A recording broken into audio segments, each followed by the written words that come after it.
Hey guys, tonight we're swapping out your memory foam mattress and Netflix subscription for something truly wild, Victorian England. Not the Bridgerton kind. The real Victorian England, where you could be arrested for flying a kite, wearing the wrong hat, or letting your donkey nap after lunch. Tonight, we're getting cozy with the world's most uptight society. An age so obsessed with rules that it makes your company's HR handbook look like light bedtime reading. This is the bizarre Victorian rules that would get you arrested today, and it's about to get both soothing and slightly ridiculous. So before you settle in, take a moment to like and subscribe, but only if you actually enjoy what I do here. Leave a comment telling me where you are listening from and what time it is for you. Now, dim the lights, switch on a fan for that white noise, and get as comfortable as possible. Let's pause for a second. Have you ever wondered what would happen if your dog barked on a Sunday in 1861? Or what your life would look like if you needed a license to buy a cucumber? Would you survive a world where your afternoon stroll could land you in jail, or where buying an ice cream on a Wednesday was a genuine legal minefield? Would you crumble under the pressure of 15 separate hat etiquette rules? Or just give up and join a monastery? And what would you do if looking suspiciously French could actually be a crime? Well, congratulations, you've just woken up in Victorian London. It's foggy, it's judgmental, and there are about 11,000 things you can do wrong before breakfast. Good luck. Victorian London is a battlefield, and your umbrella is both weapon and liability. Open it indoors? Scandal. Carry it at the wrong angle? Dangerous. Poke a passing duke in the knee and you might be shipped to Australia. Every rainy morning, you perform a silent dance of self-preservation and etiquette. All for the privilege of not getting drenched or arrested for malicious pokery. Let's set the scene. It's a drizzly Tuesday in 1875. You've just left your boarding house, umbrella in hand, and immediately you are faced with choices of catastrophic social consequence. The sky is spitting something halfway between rain and coal soot, and the whole city smells faintly of wet dog and industrial revolution. You glance down at your umbrella, a sturdy black number with a brass handle. This, you think, is your shield against the elements. Little do you know, it's also your ticket to the nearest police station if you're not careful. First, do not, under any circumstances, open your umbrella before you've fully exited the house. To do so would invite the wrath of your landlady and quite possibly the ghost of Lord Byron. Indoor umbrella opening is considered not just bad luck, but a crime against the architectural dignity of Victorian wallpaper. The penalty? Immediate social exile, and possibly an extra charge on your rent. Step outside, however, and a new world of peril awaits. The Victorian street is a compressed chaos of hats, horses, and aggressively wide skirts. The umbrella, in this landscape, is a double-edged sword, especially if you forget to hold it at the universally accepted angle of civility, which is precisely halfway between a military salute and a limp apology. Hold it too high, and you'll catch the drizzle, defeating the point. Hold it too low, and you risk umbrellaing a passing matron, or, worse, tripping a barrister with your spokes. You'd think umbrella collisions were rare, but no. On a rainy morning, the air above London's pavements is a crowded, whirling battleground of black silk and mutual suspicion. Navigating these dangers requires skill and, ideally, a sixth sense for the trajectory of other people's umbrellas. There are no traffic laws for umbrellas, only an unspoken code, enforced by glares, huffs, and the occasional public shaming. Cross your umbrella over someone else's? Expect a stern lecture about proper pavement conduct from a man with the world's largest mutton chop sideburns. Jab a police constable accidentally in the ribs? Prepare to have your name entered in the annals of public menace, and maybe spend the night in a cell that smells like pickled herring. And then, there's the greatest hazard of all, the wind. A sudden gust on Fleet Street can invert your umbrella into a useless flapping bat creature, transforming you from a respectable citizen into the tragic centerpiece of a one-person slapstick comedy. Victorians regarded a collapsed umbrella as a sign of poor breeding, bad luck, or moral failing. Children would point and laugh. Stray dogs would follow you. If you didn't manage to regain control, there was every chance you'd be reported for intentional umbrella mismanagement, a real offense in some quarters. If you think you can avoid trouble by simply carrying your umbrella closed, think again. Carry it horizontally at your side, and you're a danger to the ankles of passing clergymen. Hold it vertically, and you might impale a street urchin on the rush to the omnibus. Some etiquette guides even suggested carrying it handle up, tip down, as if cradling a musket of peace, which, let's be honest, sounds like a recipe for both confusion and accidental jousting. Still, for all the peril, a well-managed umbrella was also a Victorian status symbol. Gents flashed their finest carved handles. Ladies coordinated their brollies with bonnets and gloves. The truly fashionable paraded umbrellas lined with exotic silks, showing off their taste in weatherproofing and colonial imports. But fashion is fleeting. Etiquette is forever. So you walk, and you dodge, and you pray your umbrella never so much as grazes another soul. Because in Victorian London, a misplaced poke could mean a ruined reputation and an unexpected journey to the other side of the law. You arrive home damp but unarrested. Victory. And as you hang up your umbrella, you reflect. Surviving the rain in Victorian England was less about keeping dry and more about keeping your dignity and everyone else's limbs intact. Sleep well, knowing your umbrella survived another day, and so did your good name. Let's talk soot. In the Victorian era, having a chimney full of grime wasn't just gross, it was criminal. A government inspector might pop by, stick his head into your flue, and hand you a fine or a short trip to the clink if he found it too filthy. Congratulations, your fireplace is now a legal hazard, and you haven't even had breakfast. Chimneys, for Victorians, were more than just functional architecture. They were battlegrounds in the war between warmth and mortal peril. On one side, your need for heat, cooking, and the occasional bit of indoor ambience. On the other, the ever-present risk of turning your house into a blazing pyre because you ignored the latest clean your flue or die poster at the post office. If you think modern safety inspectors are overzealous, imagine a man in a top hat and government sash, whose only job is to sniff around your parlour for illegal deposits of soot. The real drama, though, started before sunrise. You, the average Victorian homeowner, are minding your own business, thinking about a nice pot of tea, when you hear the dreaded knock. It's the chimney police, a job that definitely never made the top of anyone's childhood wish list. He lets himself in, because boundaries are just another kind of draft, squints judgmentally at your hearth, and mutters something about Section 43 of the Domestic Cleanliness and Miscellaneous Soot Act. Suddenly, you're scrambling to explain why there are 2 years' worth of pigeon feathers and a mystery sandwich wedged in your flue. Good luck. That's an official offence. And don't even think about bribery. This is Victorian England, where even the bribes are taxed.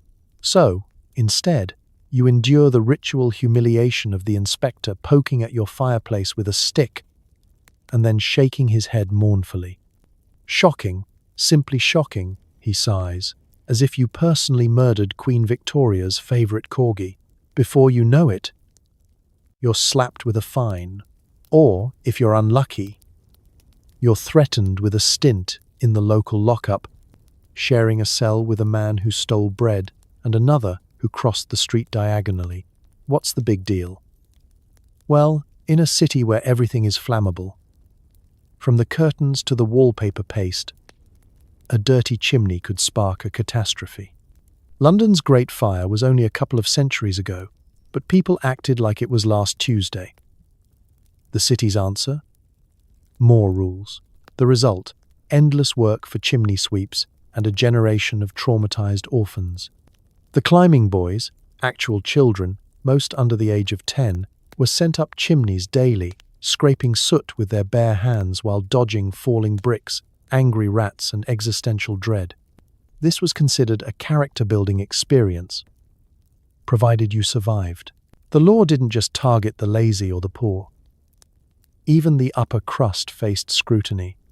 If your stately manor had a smudge on its white marble hearth, you risked being shamed in the local paper, perhaps under the headline, "Earl's Dirty Secret, Soot in High Places." Gossip spread faster than a chimney fire, and nothing united the neighbors like judging someone else's ash pile. For extra fun, chimney inspections weren't scheduled. The inspector might arrive at dawn, noon, or the precise moment you're entertaining your in-laws.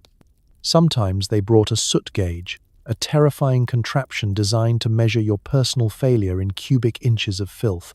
If the needle wobbled past the red zone, you'd receive a scrawled citation that always began with, "It is with regret that I must inform you."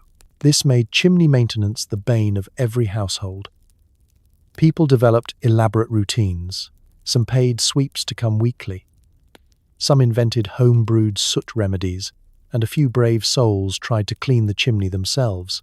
This often ended in disaster: a collapsed flue, a ruined coat, or a dramatic appearance in the Victorian Accidents Weekly. Occasionally, you'd hear about someone who tried the classic just light a huge fire and let the soot burn out method. This was less cleaning and more open invitation for the entire fire brigade to crash your breakfast. And if you think modern home ownership is stressful, imagine living in fear that your breakfast toast could be interrupted by a government soot judge with a clipboard, a monocle, and no sense of humor. Yet, Victorians endured. Chimney clean, dignity mostly intact, you could finally sit by the fire and enjoy your tea, at least until the next inspector showed up, probably looking for illegal laundry. Welcome to Victorian life. Soot, suspicion, and the relentless quest for socially acceptable fires. Victorian England had more blue laws than common sense. If your donkey was caught working on a Sunday, meaning napping in the wrong place, carrying anything, or generally existing, you were in hot water. The local constable would happily write you up for Sabbath breaking, and your donkey would become a cautionary tale in church. Now, imagine you are a respectable Victorian villager, perhaps in Kent, where the grass is dewy, the hedges suspiciously well trimmed, and everyone has strong opinions about what counts as rest. Your donkey, let's call her Mabel, has one job: look adorable and occasionally carry baskets of turnips. But come Sunday, Mabel is expected to embrace the spirit of the Sabbath. Absolute, unwavering inactivity. Not so much as a twitch of the ear or a lazy munch on public grass, or you could find yourself on the wrong end of a scowl from Mrs. Pote. Granger, who has already reported 3 chickens for unauthorized wandering. The rules were labyrinthine. It wasn't enough to simply avoid hauling loads. Even the appearance of donkey labor was a legal and moral minefield. If Mabel so much as stood too close to the market cart on a Sunday, the village busybody would be at your door by evening, clutching her prayer book and a list of your animal's alleged infractions. Saw her eyeing the harness at 10:30, she'd whisper. Looked ready to bolt. You protest, but it's no use. In the court of Victorian opinion, donkey guilt is automatic, and appeal is impossible. Let's say you make the rookie mistake of letting your donkey stroll down the lane with a leftover sack still strapped across her back. Maybe you forgot. Maybe you thought no one would notice. You'd be wrong. An alert parishioner, fueled by righteous boredom, spies your donkey through a pair of opera glasses and writes your name in the official Sabbath ledger. By Monday, you're summoned to the vicar's office, where you must answer for your beast's sinful productivity. The Lord rested, Mr. Ecclesias. Wiggins, the vicar says, tapping his quill for emphasis, and so must your livestock, page 43, subsection B. But enforcement didn't stop at the clergy. The local constable, whose job satisfaction depended entirely on the number of donkeys apprehended before noon, patrolled with the energy of a border collie on espresso. You there, he'd call, striding over with a clipboard, and the moral authority of 10 bishops, is that animal transporting a basket on the Lord's Day? If you pleaded ignorance, he'd only sigh, write your name in tiny, disappointed script, and assign you a public lecture about the dangers of Sabbath slacking. The punishments were delightfully over the top. Fines, yes, usually about the price of a week's oats, but also lectures, shaming in the village square, and occasionally forced attendance at a special animal rest sermon. Some towns even had official Sabbath inspectors who, in between napping behind hedges, would leap out at unsuspecting donkeys and citizens alike, ready to pounce on the faintest hint of productivity. Meanwhile, Mabel is largely unbothered by all this drama. She spends Sundays doing what she always does, standing perfectly still, occasionally blinking, and chewing grass at a glacial pace. But you, dear Victorian, are not so lucky. Every moment is a fresh chance to violate the unspoken rules. Let your donkey wander near the blacksmith, and suddenly it's conspiring to work. Forget to remove a stray ribbon from her harness, and now she's accused of attempted commerce. You start to suspect that the entire village secretly wants your donkey to slip up just for the entertainment value. It's like living in an episode of Law, Order, Hoof, Order, except everyone is your neighbor and all the witnesses are livestock. Eventually, you become hyper-vigilant. You post a guard by the barn. You invent elaborate donkey alibis. Mabel was just stretching, Your Honor. You read legal pamphlets on proper Sabbath compliance and contemplate hiring a donkey lawyer. By sunset, you've aged a decade. Yet, for all its absurdity, there's something oddly comforting about the ritual. It's a shared struggle, a Sunday drama that unites the town. Come Monday, you and Mabel return to your normal routine, a little wiser, a little warier, and grateful. At least until next week, when the Sabbath clock resets and Mabel is once again public enemy number 1. Sleep well, knowing your donkey's innocent hooves have survived another Sunday, at least for now. You're an adult. You want to fly a kite. Too bad. Victorian London considered kite flying a public nuisance, worthy of fines and sometimes jail time. Apparently, airborne string was the stuff of anarchy, and a particularly enthusiastic child could bring down the empire. You wake up one blustery afternoon in 1862 with a wild idea, seize a rare patch of blue sky, dust off your childhood dreams, and finally, fly a kite in Hyde Park. Maybe you're hoping to impress someone with your aerodynamic skills, or maybe you're just desperate to escape the endless parade of etiquette manuals and weak tea. Either way, you imagine a peaceful hour, standing in the gentle breeze, watching your homemade diamond soar majestically over the city. Unfortunately, you have not reckoned with the full force of the British legal system. Victorian lawmakers were convinced that kites were only marginally less dangerous than spontaneous combustion or French novels. One flick of the wrist, one careless tug on a string, and you could be accused of everything from public vexation to inciting insurrection via wind-powered frivolity. The law was clear. Flying kites in public spaces was an offence, an actual written enforceable crime. You might as well be plotting to overthrow the monarchy with a particularly aerodynamic sock. It starts innocently enough. You march out into the park trying to look inconspicuous, which is hard to do when you're holding a 5-foot wooden contraption wrapped in leftover laundry and hope. Other park-goers eye you with a mixture of curiosity and silent terror. Somewhere, a governess is already warning her charges not to make eye contact with the kite man. You scan the sky for birds, clouds, and most importantly, police. Just as you get your kite airborne, disaster strikes. A passing beadle, a sort of part-time policeman, part-time professional buzzkill, spots your rebellious display. He strides over with the grim determination of a man who has stopped 3 ice cream vendors and one suspiciously lively accordion player already that week. "Excuse me, sir," he says, tipping his hat at precisely the legal angle. "Do you have a permit for that object?" You do not, because such a thing does not exist. Kites, it turns out, have no paperwork, only consequences. There is a short but humiliating negotiation. You plead the case for simple joys. You argue that string, paper, and wind are not inherently subversive.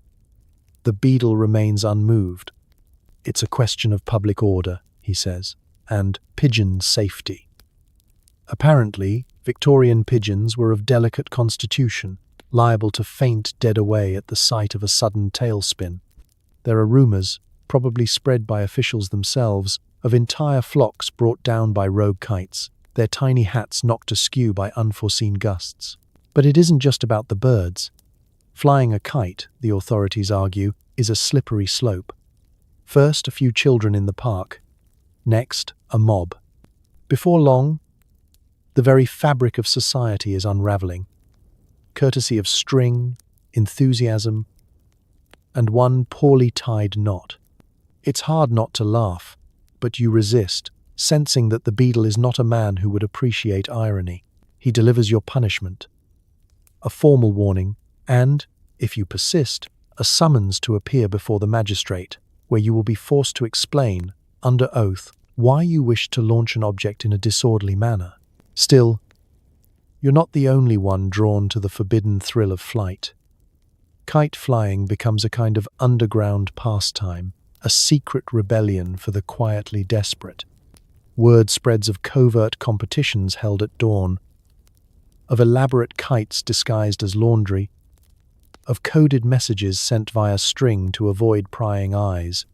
Some daring souls even start kite clubs, meeting under assumed names to discuss tension, tail length, and how best to evade the authorities.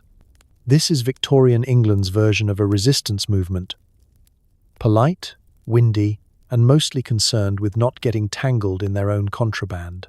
By the end of the day, your kite is grounded, your reputation is slightly dented, but your spirit remains unbroken. Because in a society built on rules, sometimes the most radical act is simply to find joy in a patch of open sky. Even if it might land you in kite jail, sleep well, and dream of wide-open fields where the only law is the wind. Think grabbing a cone is harmless? In Victorian times, eating ice cream on the street was seen as dangerously decadent. Ladies risked their reputations, and possibly a police warning, by daring to indulge in a little frozen rebellion where people could see. Ice cream, to a Victorian, was not just a dessert. It was an experience, a luxury, and, if enjoyed in public, a mild social crisis. Imagine a world where a lemon sorbet could undo a duchess, or a strawberry scoop might be evidence of moral decline. Step out onto the bustling promenade of 1880s London, the summer air shimmering over the cobblestones, and you, bold soul, decide to treat yourself to a street vendor's best vanilla. Instantly, you're playing a dangerous game. You're not just fighting melting time, you're fighting society's unblinking stare. Now, you may think it's simply a matter of manners. Victorians loved rules. So many rules about what you could eat, when you could eat, and precisely how many inches of tongue could be deployed in polite company before you were accused of flagrant enthusiasm. But ice cream, in particular, carried with it a scandalous reputation. It was cold, it was sweet, and, worst of all, it was easy to enjoy a little too much. The sight of a lady licking an ice cream in public, well, that was almost as daring as showing her ankles on the omnibus. Grown men could risk a side-eye from the constable or a sterner hem from the local vicar if they let a drop of lemon ice run down their sleeve in full daylight. Of course, this didn't stop the truly rebellious. Behind every prim hat and petticoat lurked a secret sweet tooth. Ice cream sellers, sensing opportunity, developed elaborate cones and cups designed to shield their customers' virtue. Special napkins were invented, long, lacy, and comically ineffective. Some ice creams came with little fans or folding screens, perfect for hiding your shame as you attempted to navigate a drip without making eye contact with the local bishop. It was the Victorian equivalent of the tinted window limousine. Everyone knew what was happening, but nobody could prove it. The authorities, for their part, were determined to maintain order. The Frozen Treat Patrol, a title that no doubt inspired confidence, occasionally made their rounds through the parks and thoroughfares, eyes peeled for unlicensed dairy-based debauchery. Some unlucky souls were actually written up for indecorous consumption of refreshment. Imagine being fined for licking with intention to delight. If you wanted to eat ice cream without fear, you were supposed to do it at home, in the dark, under a heavy blanket of social anxiety. For women, the risk was especially sharp. A public display of dessert might mark you as frivolous, attention-seeking, or, worst of all, French. Social columnists wrote thinly veiled warnings. Ladies seen with ices at the bandstand may find themselves iced out of next season's social calendar. Even so, there was something irresistible about the forbidden thrill. Some upper-class women formed secret ice societies, gathering in hidden gardens to savor the latest raspberry ripple or lemon granita. The more daring might even orchestrate an impromptu cone walk past the law courts, eyes fixed firmly ahead, daring the world to notice. And, of course, there were the failures. The poor soul whose cone collapsed in a sugary avalanche onto his waistcoat, drawing an instant crowd and a chorus of tisk-tisks from every direction. The nervous debutante caught mid-bite by her chaperone, frozen in a tableau of guilt and dairy. The anxious shop boy who tried to smuggle a scoop in his hat, only to create the world's first unintentional vanilla hair pomade.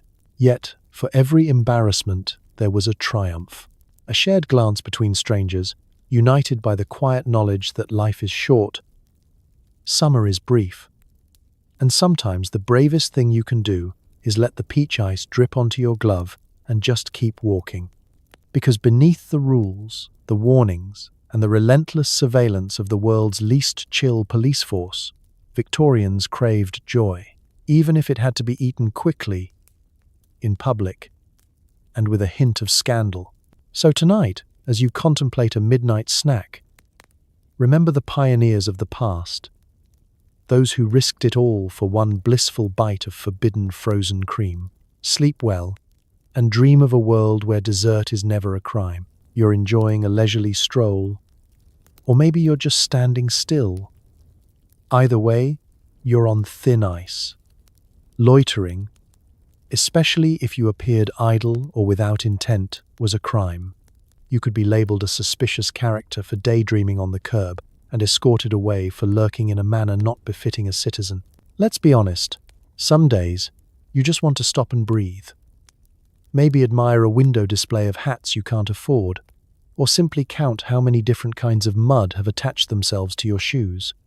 But in Victorian London, standing still was more dangerous than crossing the street during a stampede of omnibuses. The very act of pausing on the pavement was enough to make the mustachioed police twitch. It's not that Victorians didn't like fresh air. They loved a good promenade, provided it was brisk, purposeful, and preferably done in tight formation with your most upstanding friends. But loitering, that sinister cousin of enjoying yourself, was another matter entirely. To loiter was to tempt fate, to invite gossip, to stand a hair's breadth away from total social collapse. Worse yet, it made you an easy mark for the city's ever-watchful force of constables, whose primary mission was to keep the sidewalks moving, no matter how many existential crises were happening on them. Picture it. You're standing by a shop window, lost in a gentle daydream about what it might feel like to own a single clean handkerchief. Suddenly, a sharp voice cuts through the morning fog. "Move along, sir." The constable appears, twirling his truncheon and scanning you for signs of unlawful loafing. "Purpose, please?" he demands. "If you can't produce an immediate and plausible explanation, I am waiting for my cousin. I am contemplating the trajectory of my future, or I am hoping my knees will stop making that noise. You risk being written up for vagrancy by inaction. There are no loopholes. Standing and looking suspiciously at nothing? Guilty. Leaning on a lamppost while whistling softly? Suspicious in triplicate. Even lingering to tie your shoelace could draw a warning. Official pamphlets, distributed at town halls and left in piles at tea shops, outlined the symptoms of loitering: unnecessary stillness, absent expression, and the folding of arms in a manner suggesting intent to remain. Apparently, even the way you positioned your elbows could bring shame to your ancestors. For the hopeless daydreamers, this was a special kind of torture. What if you wanted to watch the rain?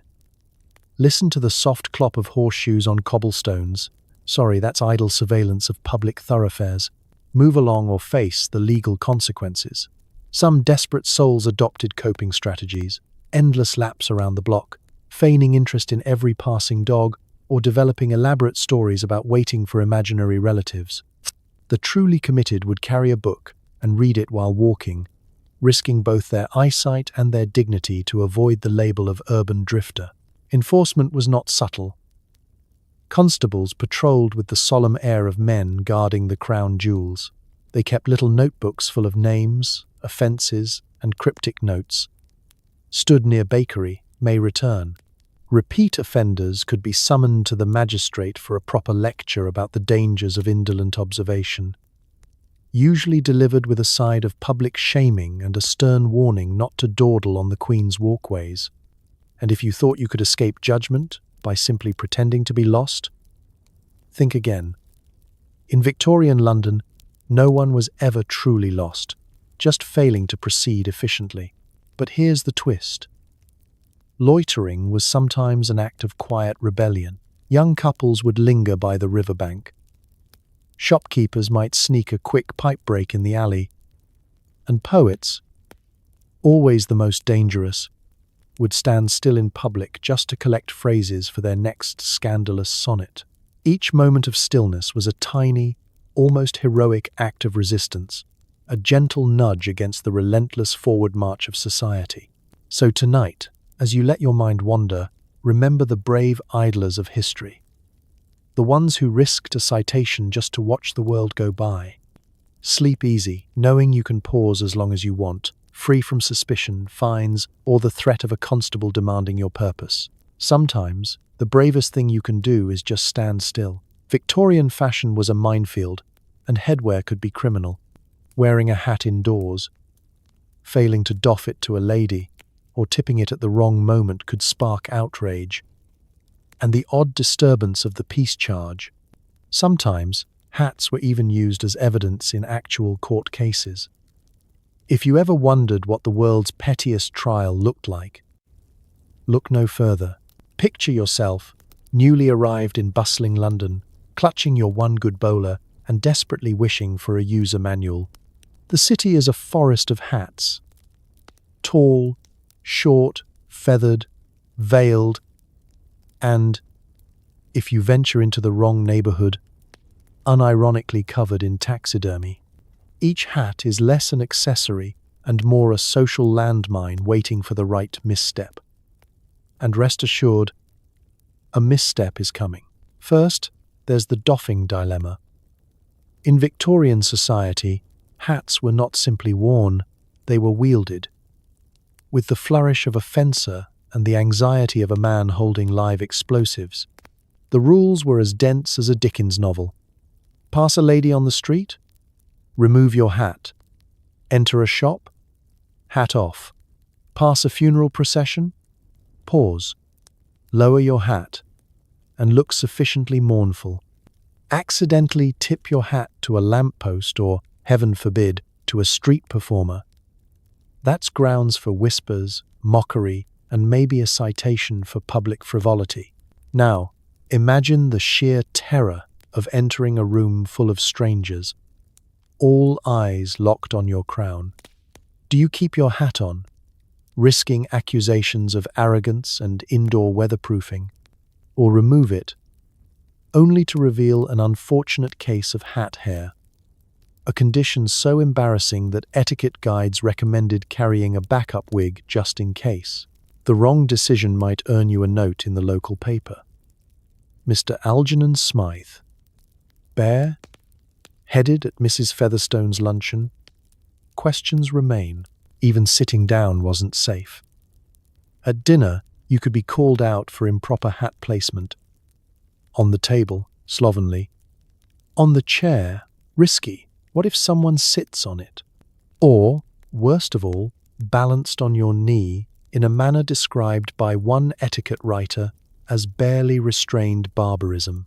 Some social circles even designated a specific hat butler to collect, catalogue, and, presumably, judge every hat at the door. Of course, with so many opportunities for error, hats quickly became central characters in Victorian drama. There are recorded instances of actual court cases where the offending party's hat was presented as Exhibit A. One poor man, accused of inciting a melee with wanton disregard for custom, was found guilty after a witness described his top hat as jauntily aggressive. Another case saw a defendant exonerated because he had, in fact, doffed his cap. But allegedly not with feeling. For ladies, the stakes were no lower. Women's hats grew taller, wider, and increasingly elaborate with each passing year, sparking arms races of ribbons, netting, and the occasional nesting sparrow. There were rules about veils, never down indoors unless morning, feathers ostrich for the park, peacock for the opera, and the precise angle at which one's hat should tilt to signal open to polite conversation as opposed to deep existential despair. The wrong hat at the wrong event could mark you for life. Naturally, the city's hat inspectors, yes, that was sometimes a real thing, had their work cut out.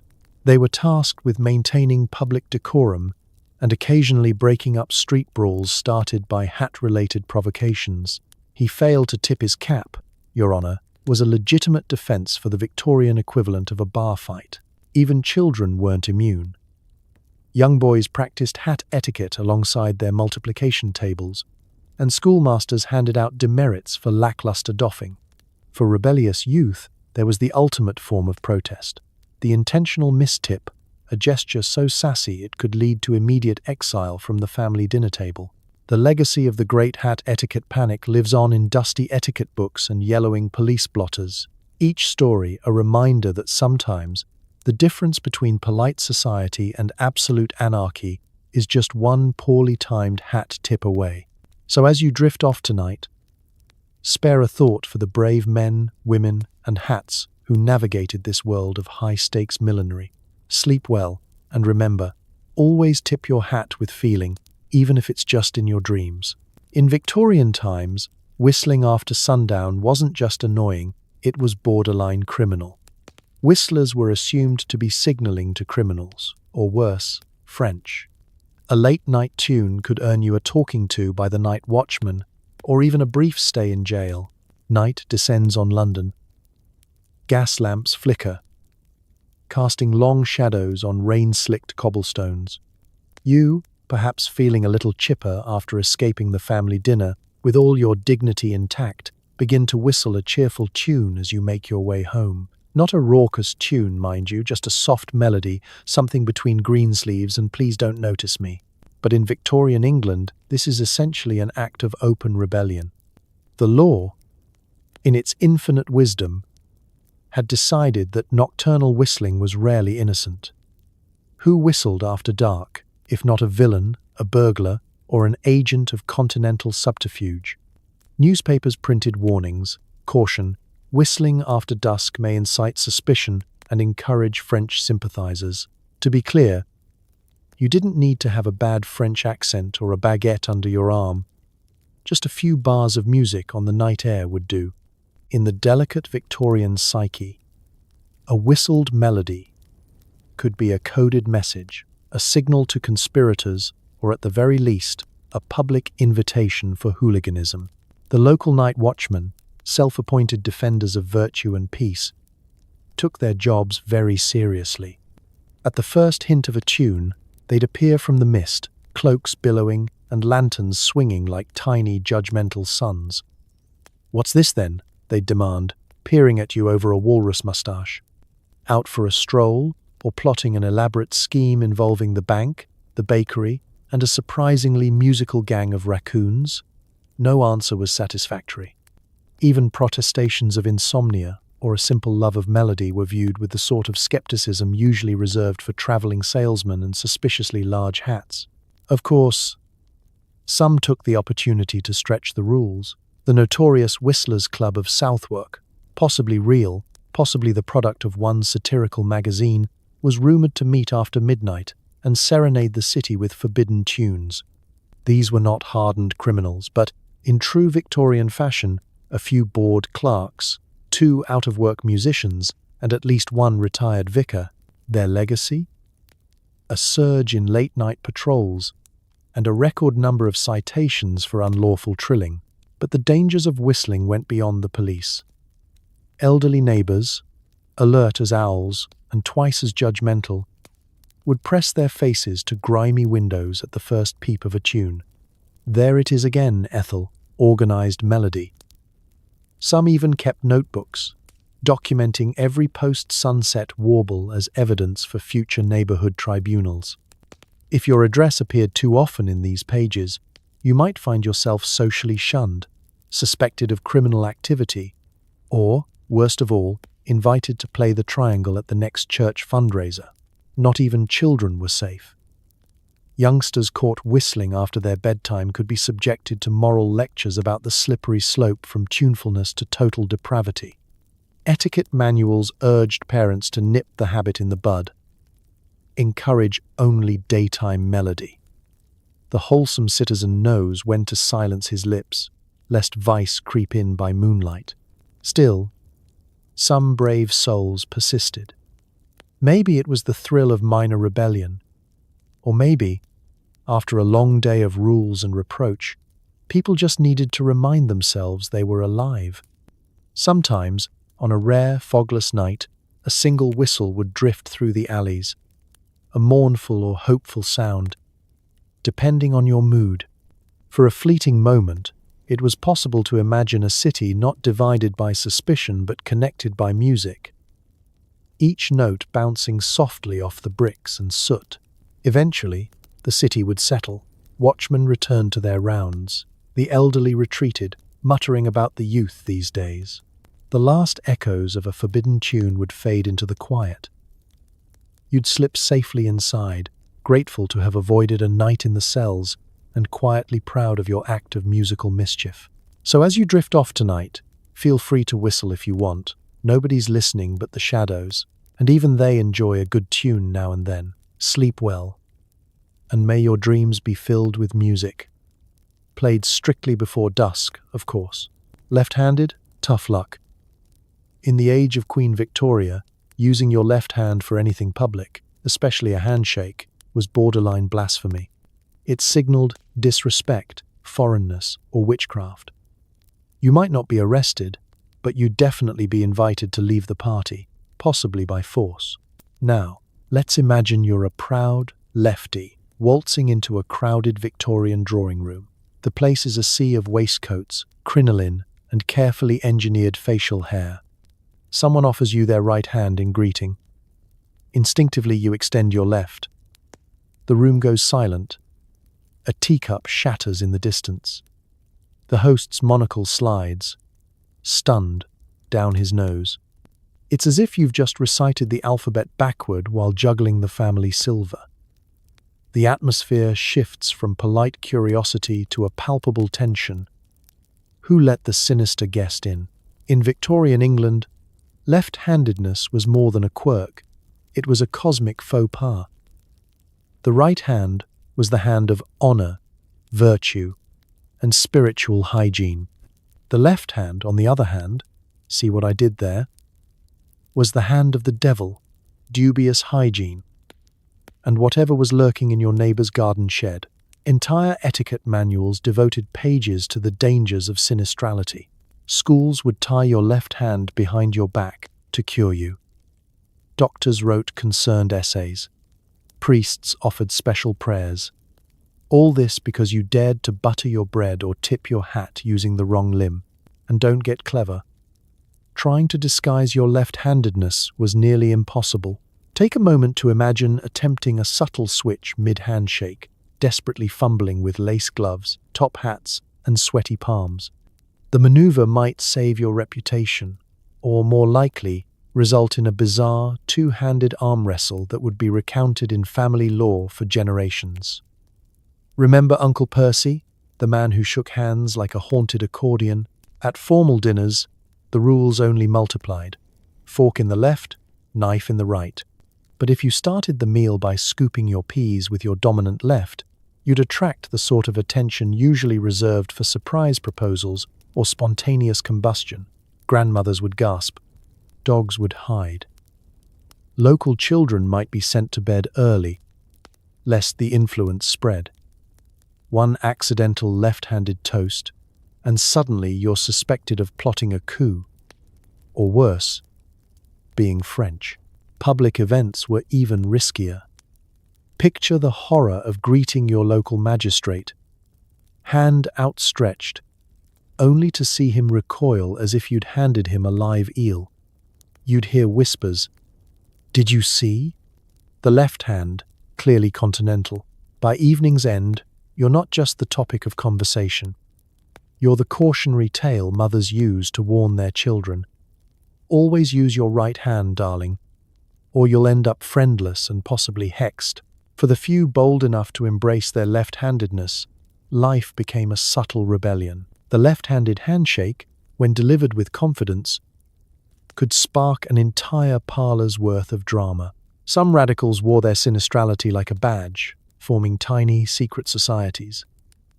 Lefty leagues, if you will, meeting by candlelight to discuss strategies for passing the gravy or signing one's name in public without being burned as a heretic. And of course, there were the misunderstandings. A weary left-hander, desperate for acceptance, might overcorrect and become aggressively right-handed, knocking over flower arrangements and tripping over footstools. Children were trained to hide their true nature, practicing right-hand salutes in front of foggy mirrors, hoping to avoid the dreaded fate of being different. Families would write apologetic letters to schools. He means no harm. It's just his hand has a mind of its own. But the truth was, being left-handed in Victorian England was an accidental act of resistance. Every awkward handshake, every raised eyebrow, every gasp over an improper wave was a tiny rebellion against the tyranny of tradition. And sometimes, the lefties got the last laugh. After all, they were twice as good at surprising people, twice as nimble at adapting, and, by some accounts, twice as likely to survive awkward party games. So, as you fall asleep tonight, spare a little sympathy for your left-handed ancestors. They braved suspicion, scandal, and social exile, one forbidden handshake at a time. Rest easy knowing you can shake hands however you want. The party's all yours now. You're thinking of selling a few cucumbers to make ends meet. Not so fast. Victorians loved licenses almost as much as they loved judgment, and unlicensed produce peddling was a crime. The cucumber black market was real, and your neighbours were probably narcs. Let's say you've been cultivating a small but ambitious garden in the back of your terraced house, nestled between the coal heap and the alley where cats settle their nightly disputes. By mid-June, the cucumbers have staged a hostile takeover. There are too many to eat, pickle, or pass off as gifts to relatives who already suspect you of vegetable-based ulterior motives. You hatch a plan. Set up a small stand at the local market. Sell your surplus. And maybe earn enough for some extra tea. Living the Victorian dream. Except you've overlooked one crucial fact. In 1880s London, produce sales were less quaint, country custom, and more bureaucratic labyrinth. The city was teeming with officials, inspectors, and wardens of every conceivable variety, each with a clipboard, a suspicious squint, and an endless supply of forms. Before you could legally hawk your homegrown wares, you needed a peddler's license. The application process involved paperwork, references, a witness statement from your parish priest, and possibly a sworn oath on the life of your best turnip. No license? Big problem. The local authorities had a sixth sense for unlicensed cucumbers. Some said they could sniff out contraband zucchini at 50 paces. Your neighbours, who last week smiled and borrowed your broom, now eye your basket with barely concealed suspicion. You're one stray gherkin away from a municipal sting. If a single vegetable slipped through without official blessing, you risked a hefty fine, public shaming, and a reputation as the neighbourhood's most dangerous entrepreneur. The consequences were not just financial, they were social. Getting caught without a licence meant more than an awkward chat with Constable Jenkins. Your name might be read aloud at the next parish meeting, right after the update on Mrs. Godwin's gout and before the announcements about the annual mutton raffle. Unlicensed produce on Bell Street, the vicar would intone, cucumbers of questionable origin, old ladies would cross themselves. Children would point and whisper, "There goes the cucumber criminal." Even the dogs would seem to bark at you with extra judgment. In a city obsessed with order, Victorian markets were policed like miniature kingdoms. Stallholders followed elaborate codes. There were rules about where you could set up, never blocking a lady's passage. When you could shout about your turnips, never before 7, never after the church bell, and how you displayed your wares, root vegetables on the left, leafy on the right, no exceptions. The produce police, real title, market inspectors, patrolled with all the gravity of minor royalty, armed with ledgers, measuring tapes, and the authority to confiscate any suspicious celery. Inevitably, some people tried to game the system. The underground cucumber economy blossomed in alleyways and behind hedges. Housewives whispered the secret signal, "Lovely weather for salad," to indicate they had extras for sale. There were even stories of roaming veg vigilantes, undercover buyers dispatched to catch illegal peddlers in the act. A single mistake, a misplaced carrot, a careless mention of 2 for a penny could mean disaster, but the truly bold found loopholes. Some disguised their vegetables as gifts. Others held clandestine salad socials where produce changed hands in a haze of plausible deniability. In the most desperate cases, families trained their children as lookouts. "Quick, Tommy, if you see the inspector, pretend we're just admiring the rhubarb." At the end of the day, you might have managed to offload a few illicit cucumbers to your most trusted friends, collecting a handful of coins and a year's worth of anxiety. All this for vegetables.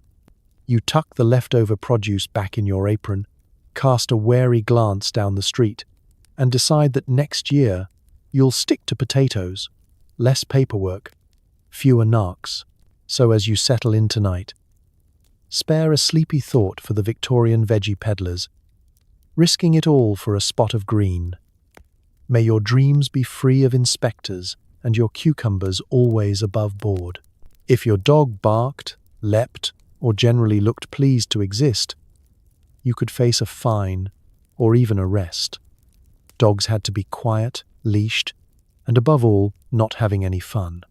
Victorian neighbours kept written logs of canine misbehaviour, which they gleefully delivered to police. Let's say you own a dog named Buttons. Buttons is a small, scruffy terrier with a natural gift for joy and a voice that could cut through the London fog. Unfortunately, this makes him public enemy number 1 in your polite, perpetually damp neighbourhood.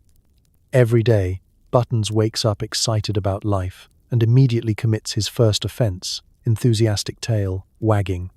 If Buttons so much as barks at a passing pigeon, or, heaven forbid, chases his own tail with reckless abandon, the clock starts ticking on your impending legal doom.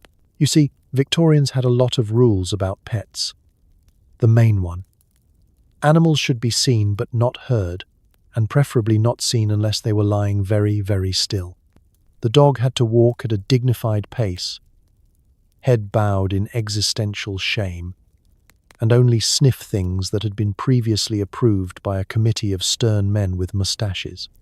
If Buttons dared to run, leap, or exhibit any zest for existence, your neighbour, Mrs. Hargreaves, would press her face to the window, pencil in hand, ready to update her dog offences ledger. There, next to Monday, dug hole in geranium bed, and Tuesday, looked suspiciously French, would be today's scandal. Wednesday, barked at shadow, then smiled. The system was relentless. Once a week, the local constable would make his rounds, collecting reports from amateur dog detectives. Some neighbors grew positively giddy about it. They'd hand over notebooks packed with evidence. At 8:04 a.m., the accused did leap at the postman, causing said postman to drop the mail, one letter, slightly damp. Sometimes the constable, a man whose entire career hinged on enforcing canine decorum, would deliver a stern warning. Other times, he'd issue a fine so steep it could have bought Buttons an entire new wardrobe of velvet collars. If the dog's joyfulness continued, you risked an official summons. The charge? Encouraging riotous animal spirits within the borough. If convicted, Buttons could be forced into remedial obedience classes or, in extreme cases, the infamous shame parade, a public walk of atonement, during which Buttons was required to wear a tiny sign reading, "I barked, therefore I am." If you think that sounds absurd, remember that this was a society that once fined a goose for flapping with undue vigor. In Victorian England, fun was a crime, and dogs were the primary suspects. There was no escape at home, either. Landlords were known to sneak surprise inspections, just to ensure the animal isn't being encouraged toward jubilation. Etiquette books contained whole chapters on proper pet restraint, featuring diagrams of the correct leash angle, no higher than 20 degrees from the horizontal, approved tail positions, and a list of acceptable barks, quiet, muffled, remorseful. Naturally, this led to all sorts of secret rebellions. Dog owners would gather after dark in quiet alleys, letting their pets play, bark, and roll in puddles away from prying eyes. Some trained their dogs to express happiness in code. One wag for hello, two for there's sausage in the kitchen. The bravest dogs became legends, whispered about in hushed tones. Did you hear about Rufus? Jumped a fence and survived. They say he's hiding in Wales now, living free. And so you learn to live with the risk.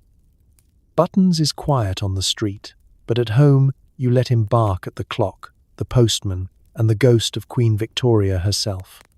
Every joyful yip is a tiny act of resistance, a reminder that even in the most tightly regulated world, joy will find a way. So tonight, as you drift to sleep, picture Buttons, tail wagging, eyes bright, utterly unrepentant. May your dreams be filled with happy dogs, joyful rebellion, and neighbors too busy to notice either. Because sometimes the bravest thing you can do is let your dog bark anyway. It's 1875, and you've just installed a cat flap. Scandal. Some neighborhoods deemed them an affront to order. Police might visit to inspect your door, and a particularly grumpy neighbor could get you fined for disturbing the architectural dignity of the street. Let's set the scene. You live on a tidy row in Victorian London, where conformity isn't just encouraged, it's enforced with the kind of enthusiasm usually reserved for marching bands and public executions. The houses are brick, the hedges are trimmed within an inch of their lives, and the doors are as uniform as a regiment of toy soldiers. But you, proud owner of Mrs. Tibbles, a cat whose entire personality consists of equal parts arrogance and a mysterious, almost magical ability to find locked doors, have had enough of midnight yowling. So you cut a neat little hole at the bottom of your door, and there it is, the neighborhood's first cat, Flap. You'd think you'd invented an engine powered by sin. The morning after the installation, Mrs. Crab, from number 9, arrives at your doorstep, breathless with scandal. "I noticed a disturbance in the woodwork," she whispers, her eyes darting suspiciously between you and the offending door. Before you can explain the concept of feline autonomy, she's already halfway down the street to alert the Neighborhood Orderly Association, a group whose only mission is to make your life slightly more difficult. Soon, the local constable appears, notebook in hand, brow furrowed with the weight of civic responsibility. He circles your door like a hawk assessing a suspiciously rebellious pigeon. Bit of a hole there, isn't it? He says, as if you've just confessed to a heist. Could be a safety issue. Could attract undesirables. You glance down at Mrs. Arne. Tibbles, who is at that very moment squeezing her considerable bulk through the flap and looking smugger than ever. Disturbing the architectural dignity, he mutters, jotting it down as an official charge. Word travels quickly. Within hours, your cat flap is the talk of the street. Children gather in clusters, speculating about the secret lives of indoor-outdoor cats. Mr. Smythe next door measures the hole, sighs dramatically, and wonders aloud if civilization can withstand this level of innovation. The local paper runs a stern editorial. Holes indoors. A threat to moral order? Meanwhile, you are now infamous. A maverick whose disregard for the sanctity of mahogany threatens to bring down society as the Victorians know it. But the controversy is only beginning. At the next parish meeting, the cat flap is item number 1, just ahead of excessive dandelions and the suspicious disappearance of Mrs. Butterworth's tea caddy. The vicar, who hasn't had this much excitement since the great bonnet debate of '59, solemnly intones that God gave us doors for a reason. There is an earnest, deeply serious debate about whether cats even need independence, or whether they should simply learn to ring a bell and wait for a footman. Despite the drama, a quiet revolution brews.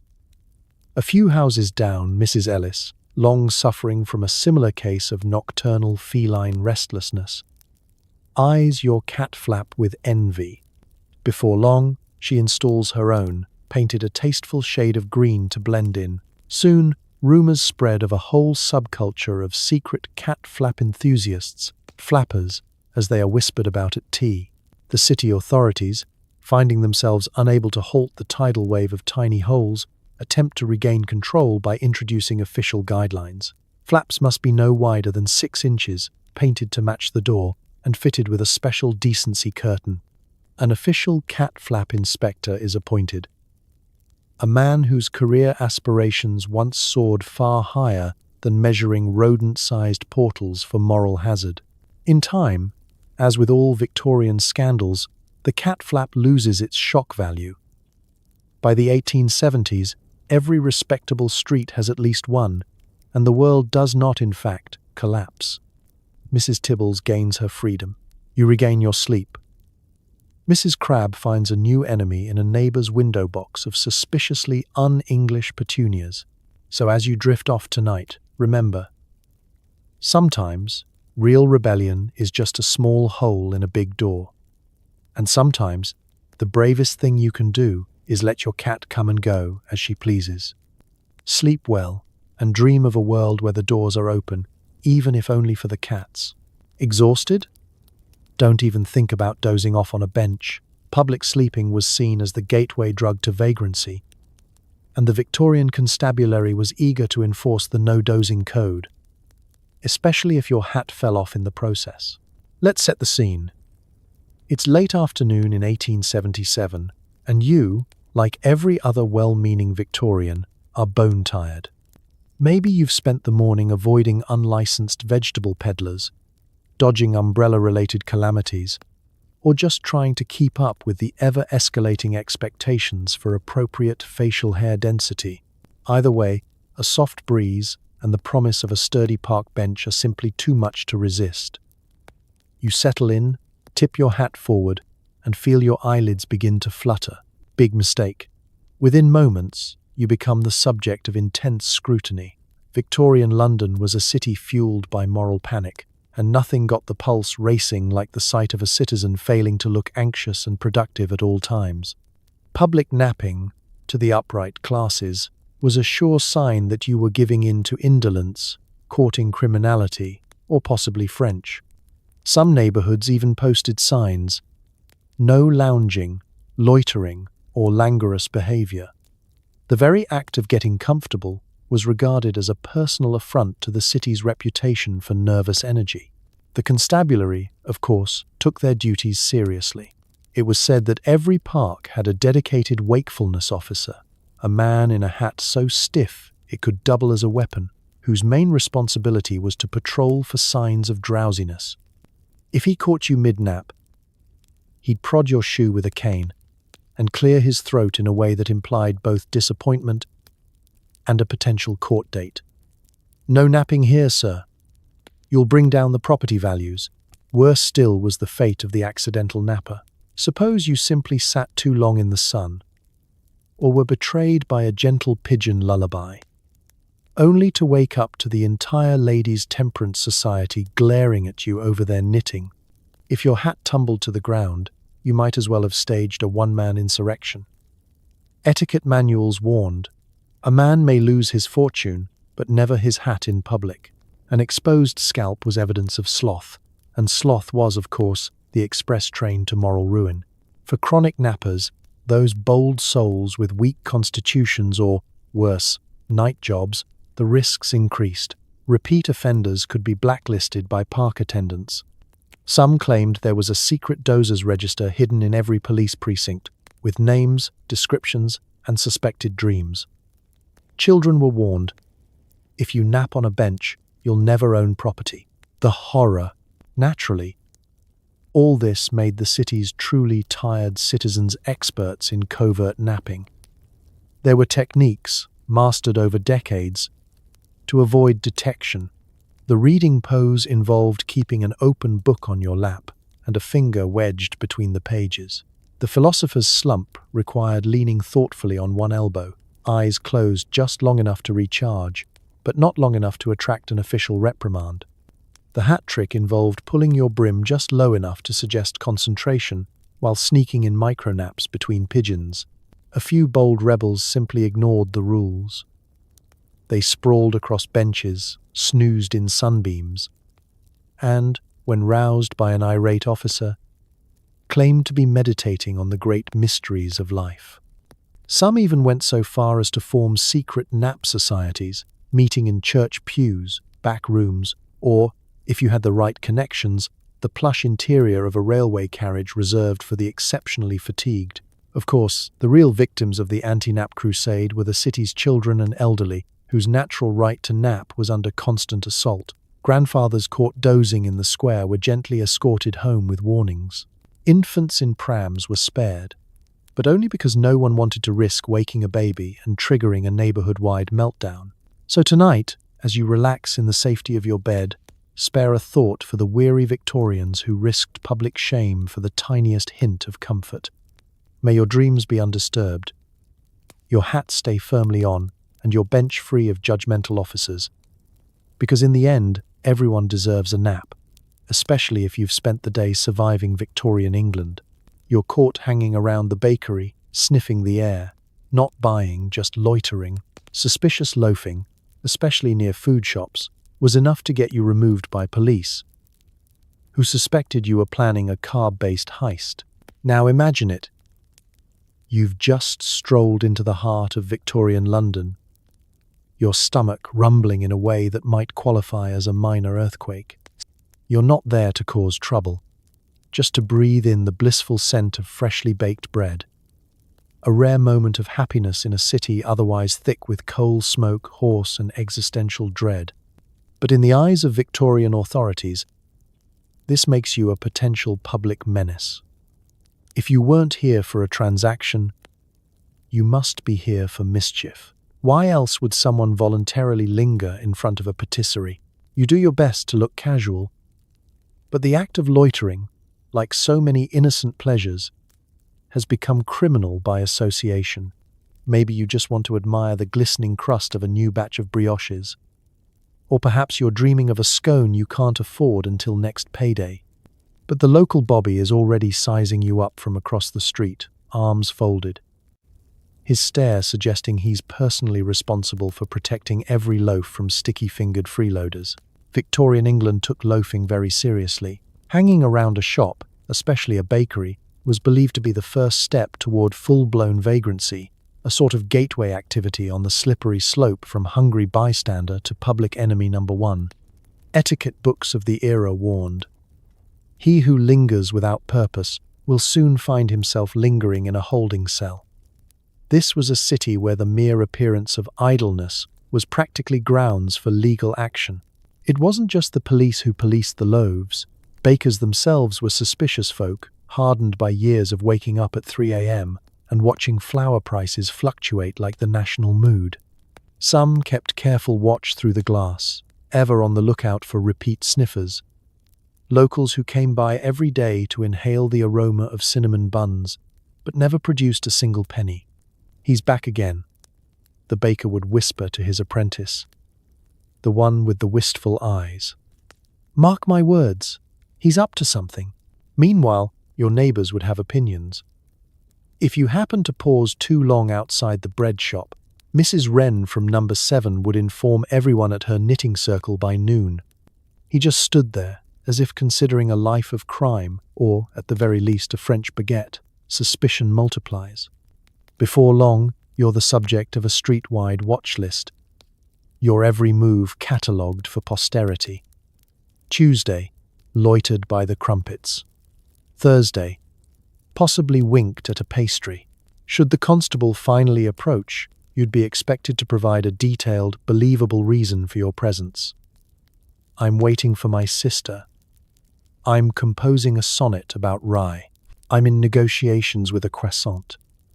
All delivered with a straight face, hoping to avoid a night in the cells, where the only bread available is of the hard, inedible persuasion. And the penalties? Besides the shame of being frog-marched away from your favorite shop, you could receive an official loafing citation, filed away in the endless archives of Victorian mischief. Repeat offenders might be banned from the market square, forced to buy bread exclusively from travelling salesmen, or, worst of all, enrolled in a rehabilitation program designed to encourage purposeful behaviour, which mainly involved sorting cabbages at a grumpy farmer's stall. Of course, some Victorians simply leaned into their reputations. There were rumours of secret loafers' leagues, groups who met in shadowy corners to swap stories, trade tips on evasive loitering, and, when the coast was clear, share a contraband bun or two. In the end, it was a battle between the desire for carbs and the city's overwhelming suspicion of anyone with too much time on their hands. So tonight, as you drift towards sleep, spare a thought for the daydreamers of history, the ones who risked it all for the sweet, yeasty scent of possibility. May your dreams be filled with bakeries that welcome idlers and benches where you can loaf without fear.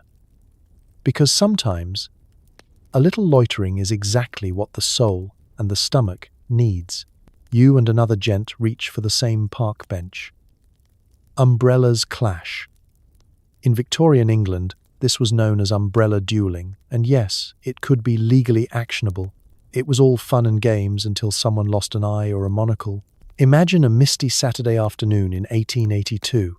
The park is crowded with promenading couples, hopeful poets, and assorted unlicensed vegetable dealers lurking by the flower beds. You're searching for a dry seat. Any seat. When you spot it. The last unoccupied bench. But you are not alone. Across the path, another figure moves with alarming determination. Umbrella poised like a saber, eyes fixed on the same target. It's the kind of moment that could inspire epic poetry, or at least a sternly worded letter to the Times. In modern terms, this would be resolved by a polite nod or a mutual, "You go ahead." But in Victorian England, social etiquette and public pride were at stake. There were unspoken rules, unwritten codes, and unfortunately, pointy objects involved. The umbrella was not just a shield from drizzle, it was a badge of honor, a makeshift walking stick, and, when the mood struck, a potential instrument of ritualized combat. The rules of engagement were as bizarre as they were serious. A proper umbrella duel began with the polite pretense. Each party feigned indifference, inspecting pigeons, counting ducks, or otherwise pretending they didn't desperately want that bench. Then, as the distance closed, both umbrellas would be lowered into dueling position, tips angled discreetly toward each other's ankles, shins, or, if tempers flared, directly at the rival's top hat. A successful umbrella duel demanded skill, agility, and a working knowledge of Victorian insult etiquette. A gentle jab to the left shoe meant, "Excuse me, but I believe I was here first." A tap to the wrist implied, "Perhaps you'd care to duel for it?" Only the boldest attempted the double spin and parry. A complicated maneuver involving a flick of the umbrella, a quick sidestep, and the faint hope that nobody was watching. But things escalated quickly. Spectators gathered, and rumors spread. "There's an umbrella duel in progress" by the bandstand. Within minutes, half the park was watching, silent as a congregation, waiting for the victor to claim the coveted bench. The local constable, whose job description included everything from herding sheep to breaking up spontaneous musical performances, would arrive to mediate. "Gentlemen," he'd say, voice weary with experience, "let's keep it to first blood, or at least first bent rib." There were real risks. Umbrella duels were responsible for a small but noteworthy uptick in monocle casualties, the occasional black eye, and a flurry of dry-cleaning bills for mud-stained trousers. The police kept official records. April 12th, 2 gents, 3 jabs, 1 sprained dignity. Some duels ended in mutual respect and shared benches. Others sparked lifelong grudges and endless passive-aggressive tipping of hats. Not all umbrella dueling was gentlemanly. Some resorted to the surprise flourish, popping their umbrella open at the last second to block the rival's advance, or the dreaded reverse poke, a sneaky backward jab, as they sat down. Etiquette guides of the era dedicated entire chapters to peaceful resolution of seating conflicts, but, unsurprisingly, these were mostly ignored. Ladies, too, were not immune.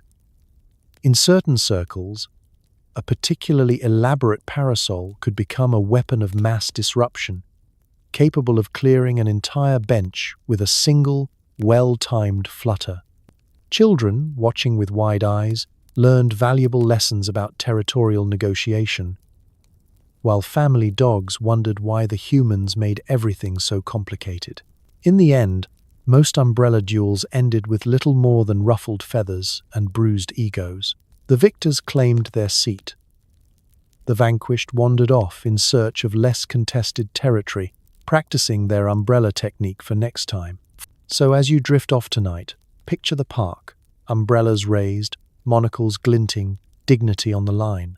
Sleep well, knowing that whatever battles you face tomorrow, at least you won't need an umbrella license, and you can always sit where you like, duel-free. Grow a daisy on your window ledge? Careful. Victorians had window box ordinances, and the wrong plant, or even an improperly displayed geranium, could get you fined for disturbing the order of the street. The HOA was real, and it wore a police badge.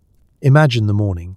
You wake up in 1873, in your slightly drafty but otherwise respectable London flat.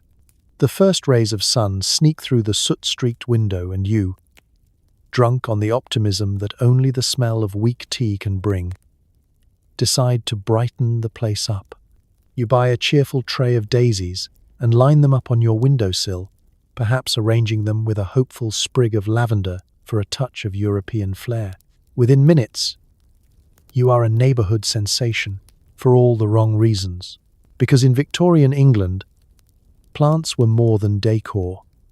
They were statements, declarations of intent, class, and, if your neighbor was in a mood, civil disobedience.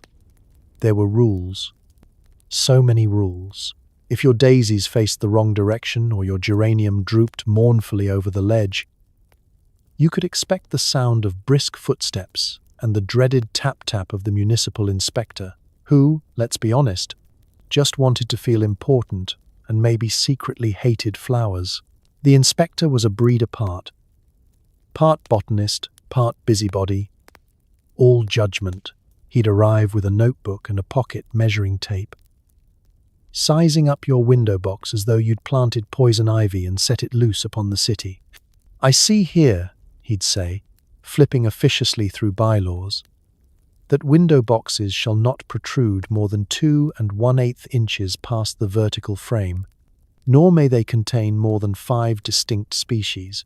nor may any trailing foliage obstruct the general symmetry of the block. Heaven help you if you dared to cultivate anything with a whiff of the exotic, carnations, surely French, marigolds, just showy. And don't think your neighbors aren't watching. On every street, behind every perfectly clean lace curtain, lurked an amateur botanist with a penchant for regulation. Mrs. Caraway from number 11 kept a running list of neighborhood infractions: daffodil, too yellow; basil, suspiciously pungent; fern, scandalous overflow. Children were drafted into service, sent on reconnaissance missions. Check the roses on Elm Street. Report anything that looks continental. There was even a hierarchy of window boxes. The proper planter, always boasting neat rows of white pansies, earned the coveted nod of approval from passing strangers.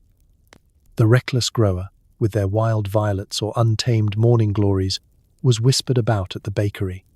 The truly notorious boxless rebels, those who dared display nothing at all, were suspected of anarchist tendencies and perhaps a deep-seated grudge against nature. Fines were no joke.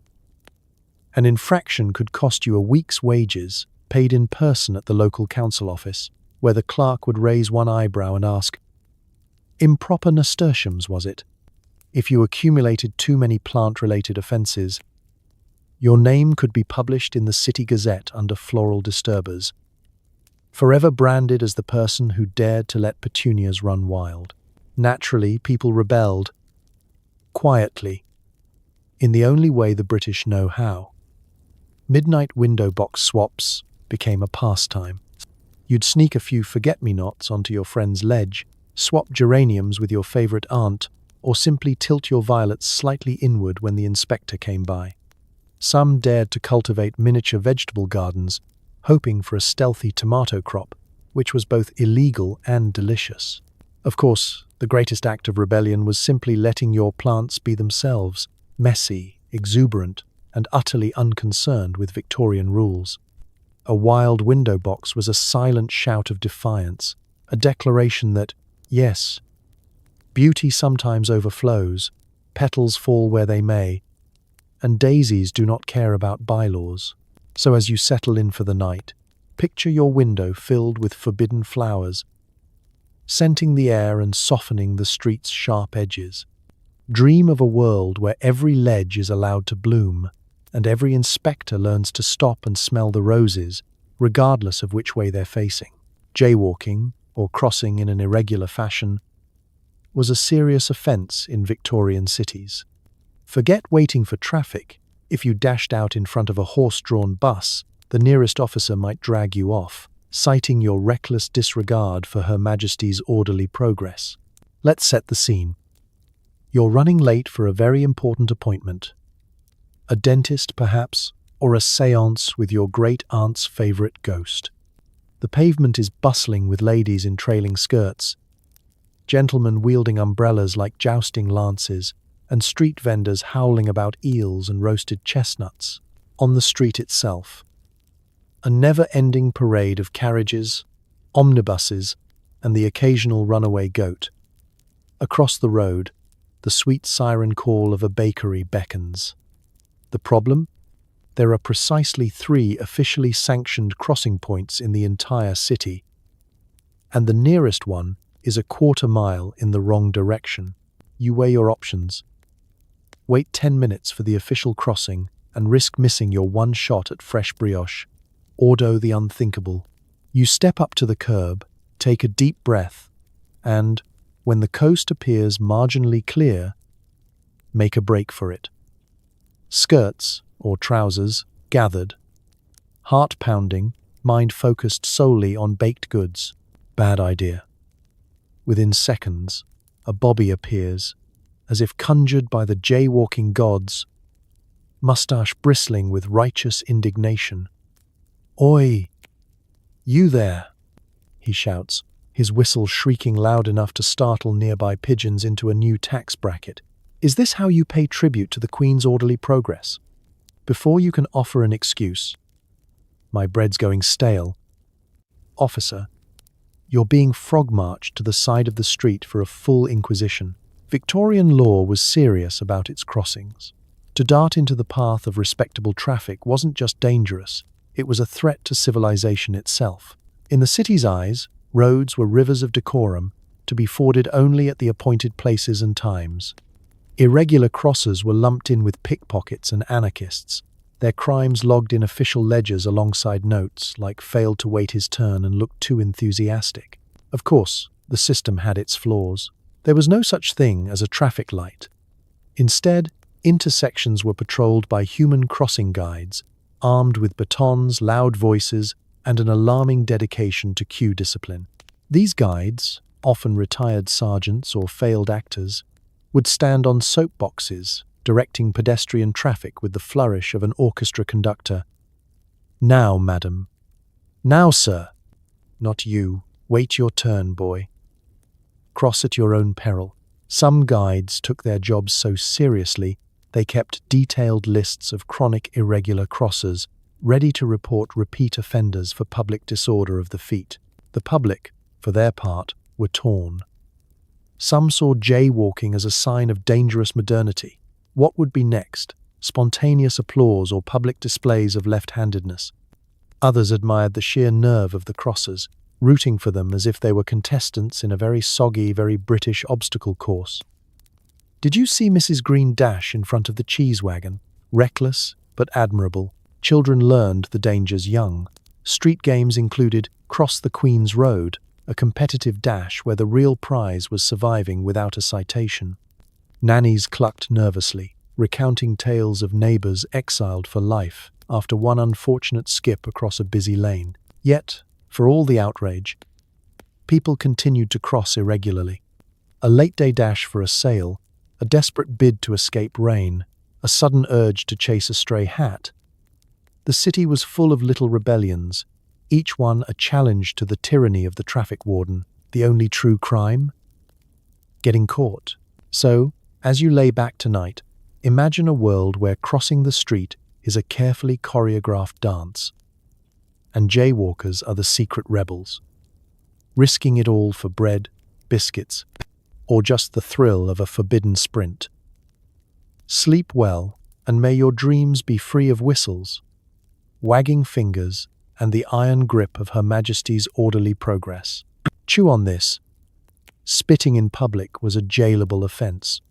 Victorian city fathers believed that one loogie could bring down civilization, and, in fairness, tuberculosis was a problem. Still, if you needed to clear your throat, do it discreetly or else. Picture a foggy morning in London, 1878. Horse-drawn carriages rattle down the street. Children race to school with satchels swinging, and 100 different market smells. Half of them pleasant, half of them a cautionary tale, mingle in the air. You, beset by a tickle in your throat, are suddenly faced with a dilemma of epic proportions. There's no tissue in your pocket, no helpful cover your cough campaign, and definitely no one looking the other way. All eyes, polite, judgmental, and possibly carrying tiny ledgers, are on you. The rules are clear.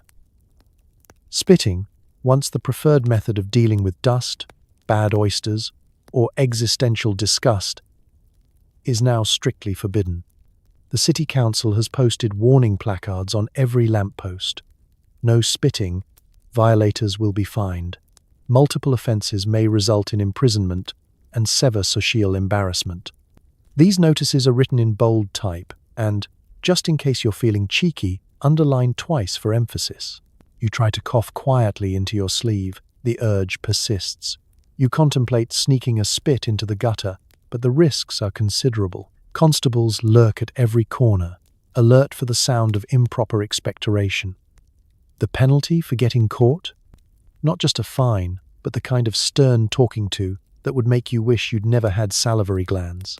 Some offenders are even hauled before the magistrate and forced to write out, "I will not spit in public 100 times, while their neighbours peer in the windows and shake their heads with the gravity of people who have never once sneezed. Victorian etiquette guides offer little help. They advise subtle throat management, which generally means swallowing and pretending you have no bodily functions at all. Gentle persons, one guide insists, retain their humours until the privacy of home. This is all well and good, until you're overcome by the urge in the middle of Piccadilly, surrounded by a suspiciously silent crowd. The stress alone is enough to give anyone a persistent cough. The real zeal behind these laws comes from a mix of moral outrage and genuine fear. Tuberculosis stalks the city, and doctors warn that the tiniest droplet could spell doom. But somewhere along the line, the battle for public health becomes a crusade against personal comfort. Newspapers publish tales of villainous spitters who bring down entire districts, and sermons are delivered on the virtues of keeping one's moisture private. Spitting, it seems, is not just a health hazard but an affront to civilization itself. Of course, enforcement brings its own absurdities. Some constables are overly eager, sprinting across traffic to issue a citation for a wayward drop on a cobblestone. There are tales of spit detectives, undercover officers assigned to blend in with the crowd, their sole mission to catch the guilty in the act. Local busybodies, never ones to let a good scandal go to waste, offer helpful tips. Saw a man swallow twice on Chancery Lane. Keep an eye on him. False accusations are rampant, and the courts become clogged with people protesting, "It was just a cough, your worship." Meanwhile, ordinary Londoners adapt. Some become masters of the silent swallow, others carry ornate handkerchiefs for covert expectoration, and a few brave souls simply hold out until they reach the nearest public house, where spitting is still allowed, provided you aim for the sawdust. The really desperate? They take up humming tunelessly, hoping to disguise any suspicious throat clearing as a sudden musical impulse. And so, the great anti-spitting crusade continues. You learn to tread carefully, swallow often, and never, ever make eye contact with the local constable if your throat so much as tickles. So, as you settle in tonight, free from the fear of public judgment and with every right to cough as you please, spare a thought for the Victorians, masters of restraint, accidental comedians, and reluctant custodians of their own spit. May your dreams be clear, your throat untroubled, and your bed free of law enforcement. Love to sing? Not in public, especially if you did it badly, or during prohibited hours. The Victorians feared spontaneous joy, and unlicensed music could result in a fine, a warning, or a scathing editorial in the local paper. It's a drizzly Tuesday in Victorian London, and you're feeling bold. Maybe a tune has wormed its way into your head, something from the music hall, or perhaps the melancholy refrain of a childhood lullaby. You hum under your breath as you navigate the slick cobblestones, hat pulled low, shoes soaked. The moment your voice rises above the general clatter of horses and carriages, you notice a chill that has nothing to do with the weather. Heads turn, a small child stares. Somewhere, a gas lamp flickers in alarm, because here, in the land of starch and restraint, singing is a serious matter, especially if done by amateurs. The city fathers have spoken. Impromptu melodies in the street are a gateway to chaos. The official stance is that all musical performances must be licensed, scheduled, and executed with suitable decorum. The only exceptions: church hymns sung during authorized hours, and the occasional national anthem, provided you have a strong sense of pitch and a written letter of approval from your local choir director. The regulations are both exhaustive and exhausting. There are published lists of acceptable tunes, recommended keys, and prohibited periods for whistling, warbling, and any attempt at falsetto. Serenading your sweetheart beneath her window at 8 p.m. Illegal, unless you have a permit. Belting out your favorite drinking song while stumbling home from the pub? Tolerated only if you are perfectly in tune, and preferably a tenor. Attempting a high note and failing? Now you've done it. You're officially disturbing the peace. A punishable offense, and heaven help you if you choose the wrong key. Nothing inspired Victorian rage like a public C-sharp when an A minor was clearly called for. The musically inclined, and inclined to judge, kept tuning forks in their waistcoats, ready to produce them at the slightest hint of a suspect note. The local paper might run a scathing review. Mr. Blank's 14, Jennings of 12 Bell Street, attempted Rule Britannia in a key not heard since the fall of Rome. Dogs howled, and the milkman wept. Of course, the constabulary were keen to enforce these standards. Their patrols included listening for any unauthorized vocalization, especially after dusk. Some bobbies developed reputations as music critics, citing excessive vibrato or lack of emotional nuance in their reports. Rumors swirled of tone-deaf songbirds marched straight to the police station, forced to explain themselves before the night magistrate, who was, more often than not, a retired organist. Not everyone submitted quietly to the silencing of song. Some Londoners formed secret choirs, meeting in hidden cellars to belt out forbidden tunes. God Save the Queen in an unsanctioned harmony, or an underground rendition of Camptown races. These rebellious music lovers risked it all for a few stolen verses, hearts pounding in time with the beat, voices low so as not to alert the neighborhood's self-appointed choir watch. There were even stories of coded musical messages. One well-placed note from a passing cart driver to another could mean meet at midnight, bring sheet music. For children, the rules were especially rough. Schoolyards echoed with silent games and sign language rhymes. Teachers glaring at any student caught humming. Parents warned, "Sing outside the home, and you'll end up in the stocks, or, worse, the city glee club." Still, the urge to sing could not be fully suppressed. Even the most disciplined Victorians would occasionally slip, a quiet hum in a moment of contentment, a whispered chorus while scrubbing the step, a secret aria in the attic. Each accidental tune was a tiny act of defiance, a reminder that joy, like music, always finds a way. So, as you settle in tonight, unafraid of scorn or citation, hum whatever tune you like. May your dreams be harmonious, your neighbors forgiving, and your music always a little bit unruly. Flash an ankle, by accident or on purpose, and you could cause a scandal. Depending on the time and place, you might even be fined for incitement to public disorder. Tread carefully, your petticoats are watching. Picture it, you're strolling down a Victorian street, navigating puddles, cobblestones, and a sea of layered clothing. The day is warm, the sun is out, and somewhere a horse is making its opinions known. You are encased in a fortress of petticoats, stockings, boots, and at least 3 layers of social anxiety. The only skin visible is your face, barely, and your hands, provided you haven't already hidden those in gloves for fear of spontaneous gossip. But then, it happens. A gust of wind. A misplaced step. Suddenly, the forbidden triangle of your ankle, pale, scandalous, and utterly unprepared for the public gaze, makes its grand debut. You freeze. Time slows. Passers-by gasp. Somewhere, a monocle falls into a teacup. Children shield their eyes. The elderly clutch their pearls. Victorian England's greatest fear has been realized. The unprovoked display of lower limb. The rules surrounding ankles were no joke.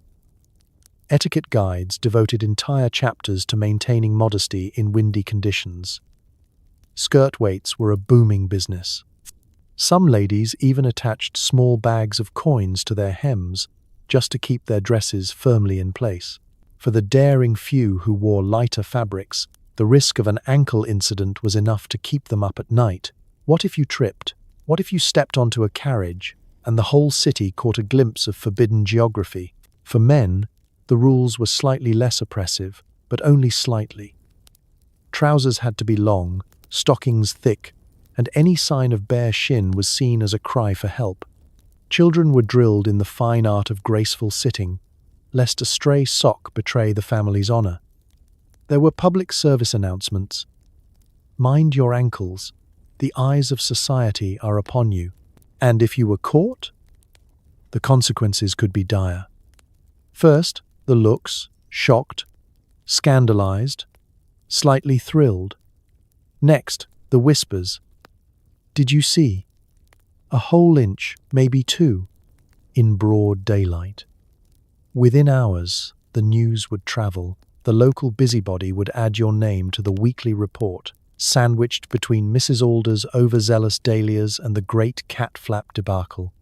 If a constable was feeling particularly motivated, he might issue a formal warning, or even a fine for indecorous exposure of limb.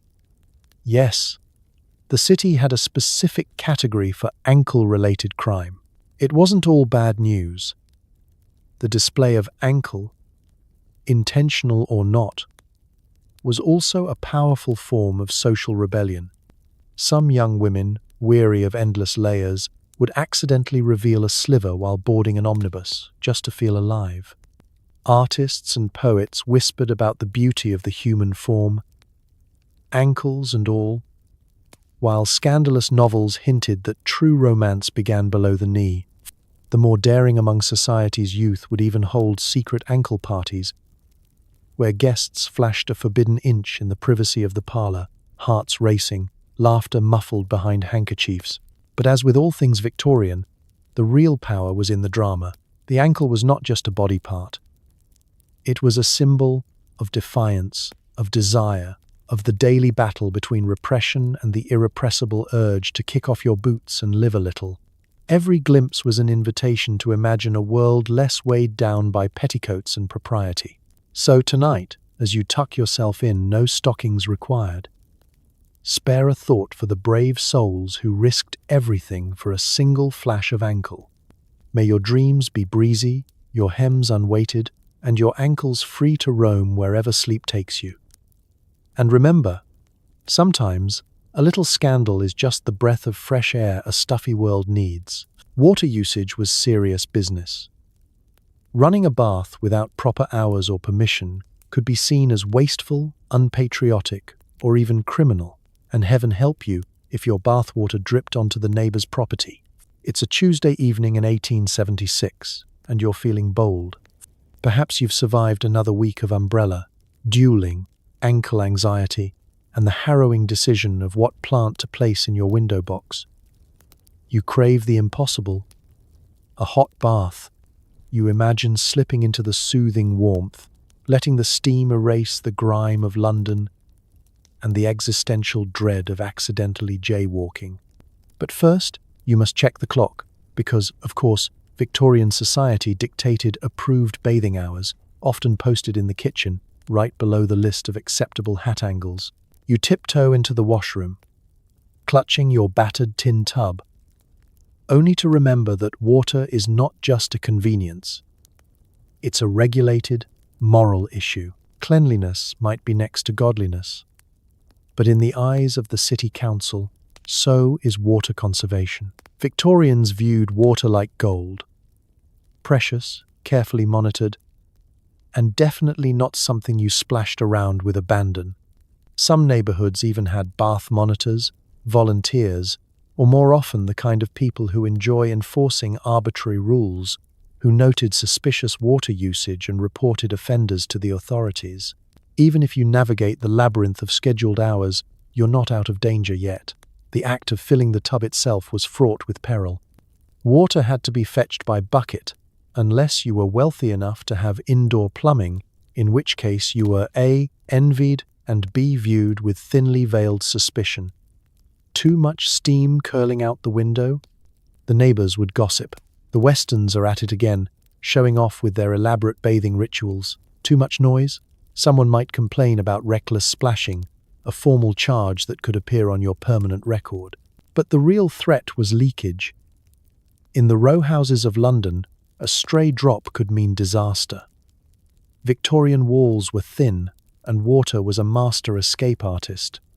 If so much as a teacup's worth of bath water made its way into Mrs. Pickering's parlor below, you'd find yourself the subject of a neighborhood tribunal. The accuser would arrive armed with a damp doily and a statement about the sanctity of dry floors. If found guilty, you might be ordered to pay damages, recite an apology poem, or, worst of all, surrender your bathing privileges for a month. For those truly unlucky, the incident could escalate. There are recorded cases of bathwater disputes ending in civil court. Newspapers loved these stories. Family divided by drip, magistrate recommends towels. Sometimes, neighbors would form alliances, demanding the installation of official bath inspectors, who would show up unannounced and check the angle of your drainpipe with a protractor, presumably to keep you humble. Naturally, all this regulation gave rise to an underground bathing culture. Families bathed in secret, filling their tubs late at night and praying no one heard the telltale sound of water sloshing.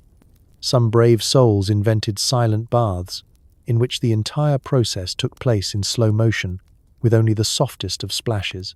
Children were sworn to secrecy. If anyone asks, "We were washing the cat." Soap was hidden in flour jars. Towels were dried in the attic.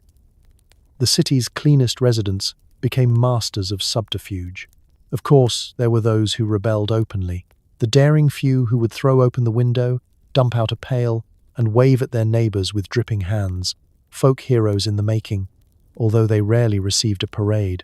So tonight, as you relax in your modern, judgment-free bath or shower, spare a sleepy thought for the Victorians who risked fines, feuds, and social exile for the simple pleasure of cleanliness. May your drains run clear, your towels stay dry, and your neighbors mind their own business, for once. And remember, the bravest thing you can do is claim your right to a little hot water. Sleep well, you splendidly scandalous bather. Descend the stairs too quickly or noisily. You might earn a warning for indecorous movement. It sounds fake, but the Victorians kept actual records of noisy staircase descents, complete with suggested punishments. Let's imagine it's an ordinary Thursday in 1884. You're late for dinner, a grave offence in itself, and you rush to the staircase, only to recall, with a jolt of existential dread, that you are living in the most etiquette-obsessed society the world has ever known. Every step, every creak, every misplaced heel is a potential scandal waiting to happen. Stairs, you see, are not just a means of going from one floor to another. They are a public stage, a test of character, a social trap where only the most coordinated survive. As you begin your descent, the rules flood your mind. Victorian etiquette manuals advised, one hand lightly on the banister, never both, unless you wish to appear feeble. A measured pace, and, most importantly, silence. The perfect staircase descent should sound like a gentle sigh, a whisper of linen against polished wood, not a cavalry charge. Any hint of haste or, heaven forbid, a thudding boot was labelled indecorous, meaning you might as well have tap-danced into the middle of family prayers. No one was safe from scrutiny. In wealthy households, the butler, who doubled as the keeper of the stairs, would listen with predatory focus. A single stumble or a poorly timed squeak, and he would record your failure in a ledger for future reference. Master Charles descended at 7:03, 4 audible steps, 1 clatter, to be reminded at breakfast. In less affluent homes, mothers took on this noble duty, wielding a stair capable of freezing any child mid-leap. Why all the fuss? Victorians believed that stairs were a moral crucible. Moving too quickly suggested impatience, a lack of self-control, and possibly a penchant for revolution. Noisy descents signaled chaos and poor upbringing. There were rumors, possibly started by etiquette tutors with too much time on their hands, that Queen Victoria herself could detect an improper staircase descent from 3 houses away, and that repeat offenders might be excluded from the season's best garden parties. Of course, there were formal consequences. The mildest was a sharp rebuke. Kindly descend the stairs as if you are not pursued by wolves, Margaret. More serious offenders might face extra chores, social snubbing, or the ultimate humiliation, being asked to practice their descent in front of the family until the performance was judged suitably graceful. Some households held annual staircase reviews, where relatives would compete for the coveted title of most serene descent, with points deducted for every accidental cough, sigh, or misstep. Children naturally found ways to rebel. Sibling stair races became an underground sport. The bravest attempted the fabled three-step leap, landing triumphantly just outside the parlor, only to be sentenced to a week of polite footwork training. Dogs and cats, of course, ignored all the rules, barreling down at warp speed and receiving only fond laughter and a gentle, "Oh, isn't she spirited?" reminding everyone that sometimes the only true freedom is having four paws. The truly desperate developed stealth strategies. Socks pulled over boots, careful toe-first steps, and even holding one's breath to avoid the deadly huff of exertion. Some Victorian inventors, sensing a business opportunity, designed stair silencers, rubber treads, woolen runners, or, in one memorable case, tiny bells intended to ring in harmony with each step. The last one did not catch on, and yet, beneath all the fuss, there was a sort of poetry to it. The daily dance down the stairs, the unspoken challenge to move with grace under pressure, the private thrill of making it to the bottom unseen and unheard. Even in the silliest rules, Victorians found ways to turn life into ritual, to elevate the ordinary into the extraordinary. So, as you wind down tonight, spare a little amusement for the staircase dramas of the past. May your steps be light, your banisters sturdy, and your descents free from scandal. Sleep well and descend at whatever pace you like. Nobody's judging here. Reading was encouraged, but reading French novels, especially racy ones, could get you in trouble for corrupting public morals, catch you with a copy of Flaubert in the park, and you'd better hope the magistrate is feeling literary. Picture the scene. It's a rare sunny afternoon in 1887. You've slipped away from your obligations, found the one dry bench in the park, and settled in with your newest prize, a dog-eared, much whispered about French novel, imported with the stealth and ceremony of an illegal cheese. You try to look innocent, hiding the suggestive gilt lettering beneath the cover of something more respectable, the proper use of the napkin or history of British drainage systems. But you know, and the book knows, that what you're actually reading would make the vicar drop his teacup. Victorian society loved books, but only the right kind of books. Novels in English were considered educational, improving, and ideally as dry as a summer sherry. But French novels, especially the ones with rumours of passionate glances and the occasional unbuttoned glove, were public enemy number one. Authorities insisted that such literature would bring about the collapse of civilization, or at least encourage people to look at each other with slightly raised eyebrows.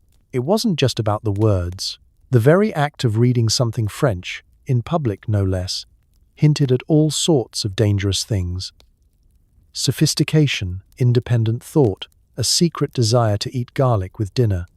The local busybodies patrolled parks and coffee houses, eyes sharp for the telltale sign, a sly smile, a faint blush, a book held a little too close to the chest. Some claimed they could identify a French novel at 20 paces, thanks to suspiciously elegant typography and general aura of wickedness. The real trouble began if you were caught. An observant constable, always on the lookout for crimes against decency, might stroll over and clear his throat in a way that meant business. "Evening, sir. May I inquire as to your reading material?" If you fumbled the answer, or, worse, tried to explain the finer points of Flaubert's prose, you risked a public warning for corruption of morals or continental sympathies. In rare cases, genuine literary offenders were summoned to the magistrate. The session went something like this. Defendant is charged with reading Chapter 12 of Madame Bovary aloud, causing Mrs. Giddings to faint in the dahlias. The penalties varied. Sometimes you'd get off with a lecture on the virtues of Dickens and the perils of Paris. Sometimes you'd receive a formal citation, a blot on your social record almost as bad as being caught humming the Marseillaise. And then there were the neighbours. Mrs. Collins, who lived to see scandal, would make certain the entire street knew of your literary crime by supper. Naturally, the forbidden fruit only grew sweeter. Secret societies formed in drawing rooms and attics. Groups dedicated to the clandestine consumption of French literature. Members passed books in brown paper wrappers, met in the backs of libraries, and developed coded language. Have you sampled the latest import? Some even organized dramatic readings in basements, each session more thrilling than the last, with lookouts posted at the door in case of an unexpected visit from the bishop. Yet not all was cloak and dagger. For many, the lure of a French novel was as much about the rebellion as the romance. To read such a book in public was a declaration. I am not afraid of scandal, or at least, I'm willing to risk it for a little excitement.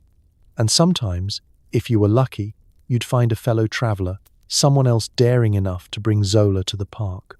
The two of you might exchange a conspiratorial smile, a silent toast to literary freedom, and then, as the sun set, slip quietly back into the world of respectable English prose. So, as you wind down tonight, safe from prying eyes and constables, imagine yourself curled up with any book you like. No judgment, no scandal, just the quiet pleasure of story. May your dreams be filled with daring plots, a little continental mischief, and no magistrate in sight. A broad grin was considered a mark of insanity or loose morals. Smile too hard at a stranger, and you might be accused of lewd intent. In some places, the police actually kept a watch list of excessive smilers. Picture it.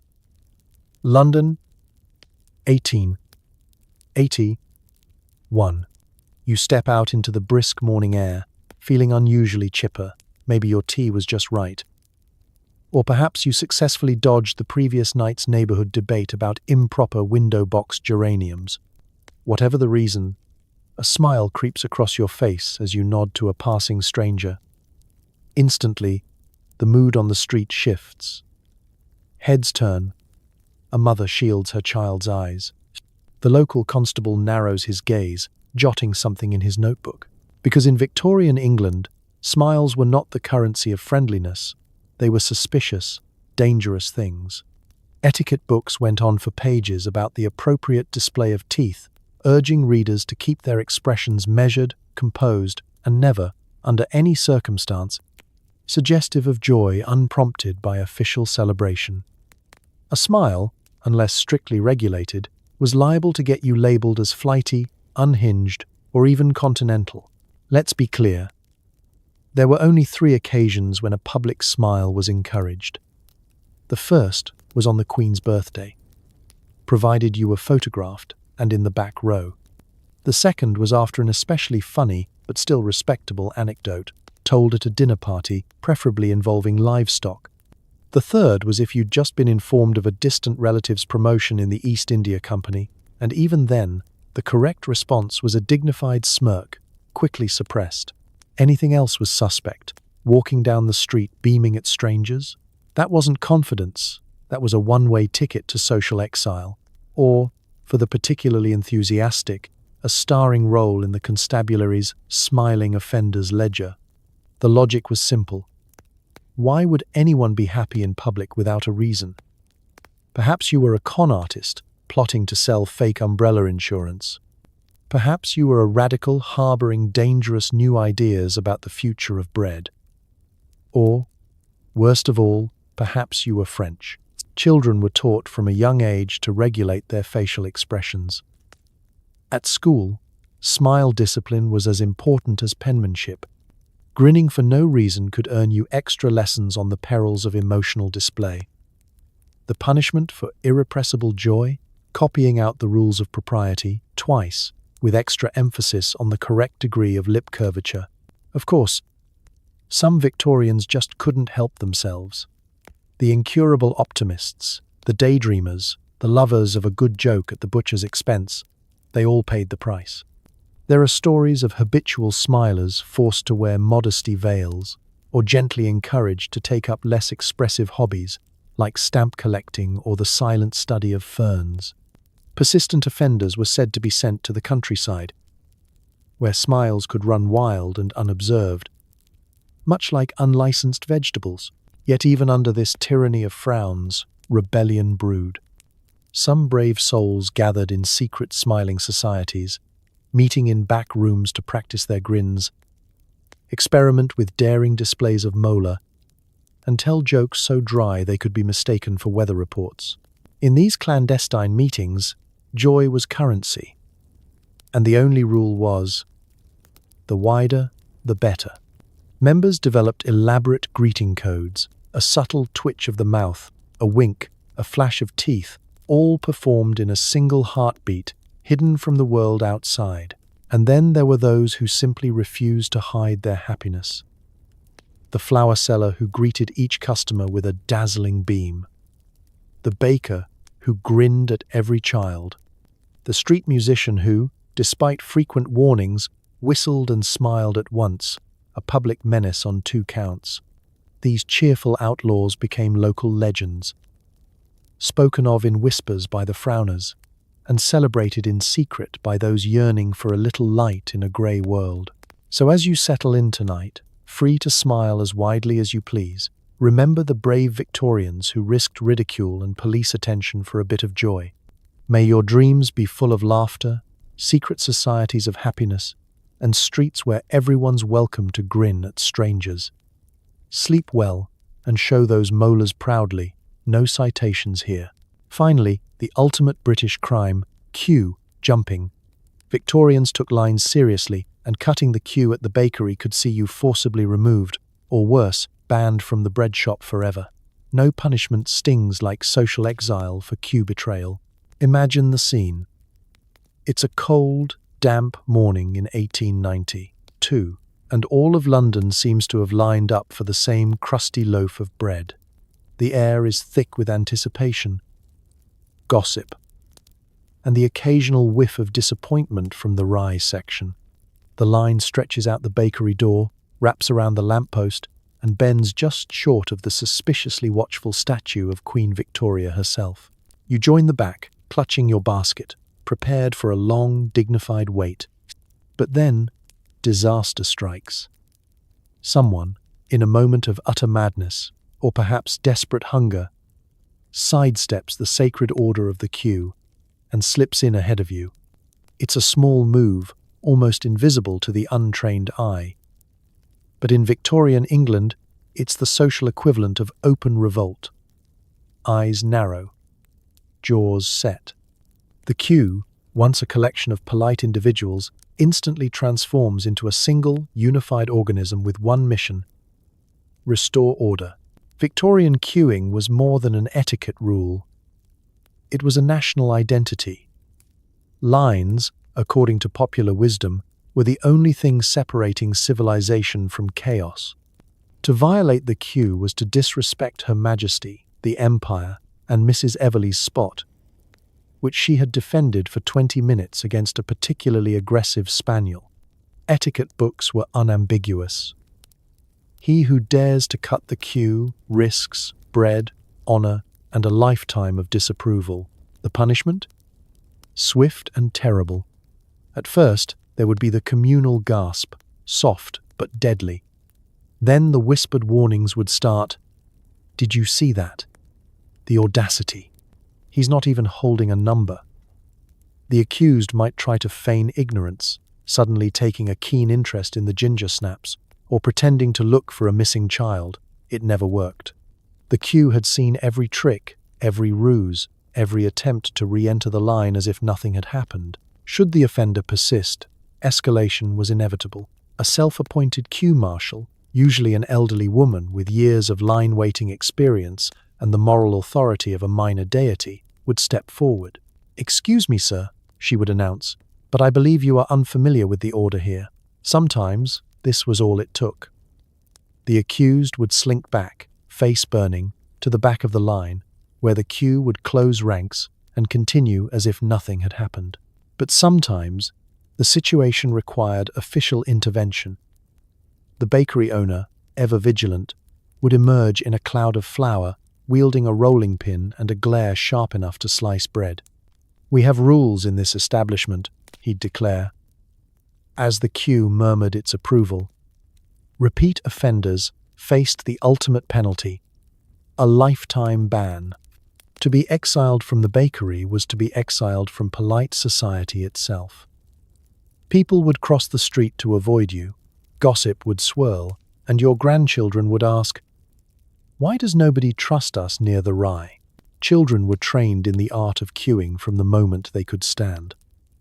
Stay in line, mind your place, and never, ever try to sneak ahead, mothers whispered, as they handed down the sacred art.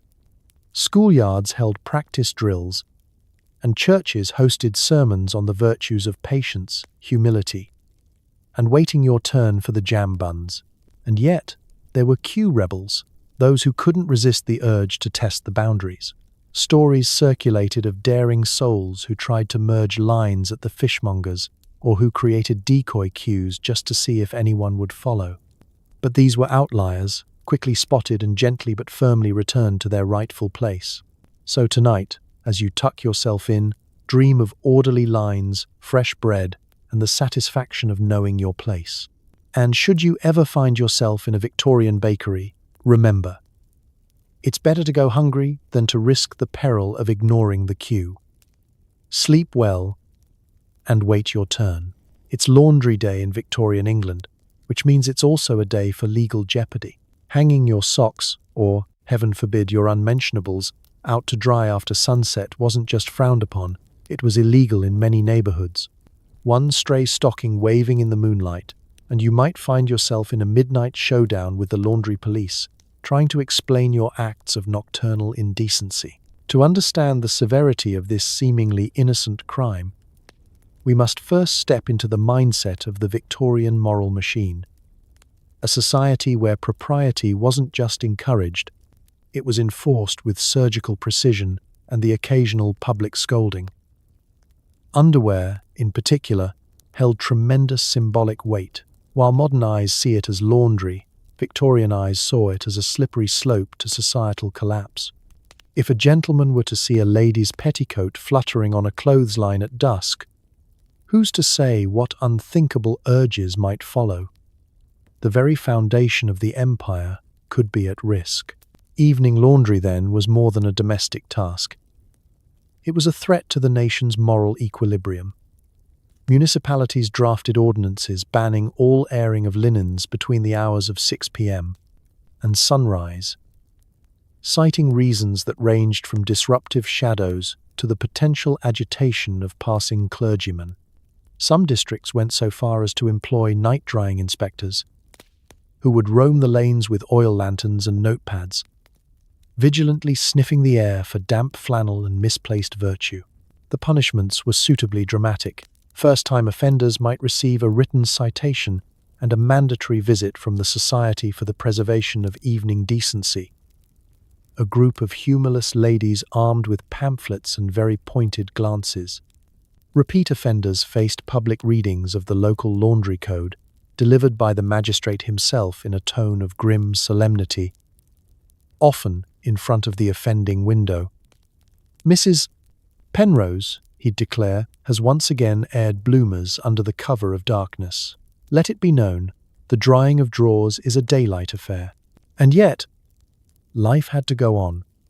Clothes needed washing, and time was in short supply, particularly for women balancing household duties, child wrangling, and occasional existential dread. Many began to take risks. A quick towel on the sill, a sneaky sock out back. The city responded with surveillance. Neighbors were encouraged to report violations anonymously. "If you see something drying, say something," the posters read. Of course, this opened the door to a flood of petty vengeance. Entire friendships were destroyed over a falsely accused stocking. Naturally, a quiet rebellion formed. Underground laundry clubs emerged, exchanging tips for silent pinning and stealthy drying methods. One pamphlet, banned almost instantly, outlined advanced techniques like the laundry ladder drop and the petticoat pulley system. There were rumors of a daring family who built an indoor drying room disguised as a greenhouse. Some even shared contraband laundry soap, scented with lavender, a fragrance deemed too evocative for public spaces after dusk. Perhaps most iconic were the moonlight hangers, tired, overworked, and just trying to get through their weekly wash without triggering a moral panic. They moved like ghosts across tenement rooftops, balancing baskets on their hips, checking over their shoulders for constables or nosy aunts. They were the unsung heroes of hygiene, risking it all for a crisp, dry pair of socks. So tonight, as you toss your clothes into a machine that neither judges nor tattles, spare a thought for the brave laundry rebels of Victorian England. They fought tyranny one damp undergarment at a time, hanging their hope beneath the stars and daring to ask, what if decency smelled a bit like fabric softener? Sleep well, and may your laundry always dry in peace. Thinking of dumping your leftover cabbage soup out the window? Think again. The Victorians had entire bylaws about what could or couldn't be tossed onto the street. Pour out the wrong broth at the wrong hour, and you risked a hefty fine or a neighbourly feud worthy of Dickens. In a city this crowded, even your soup was a potential public menace. Let's set the scene. It's Tuesday night in 1875, and dinner has been a letdown.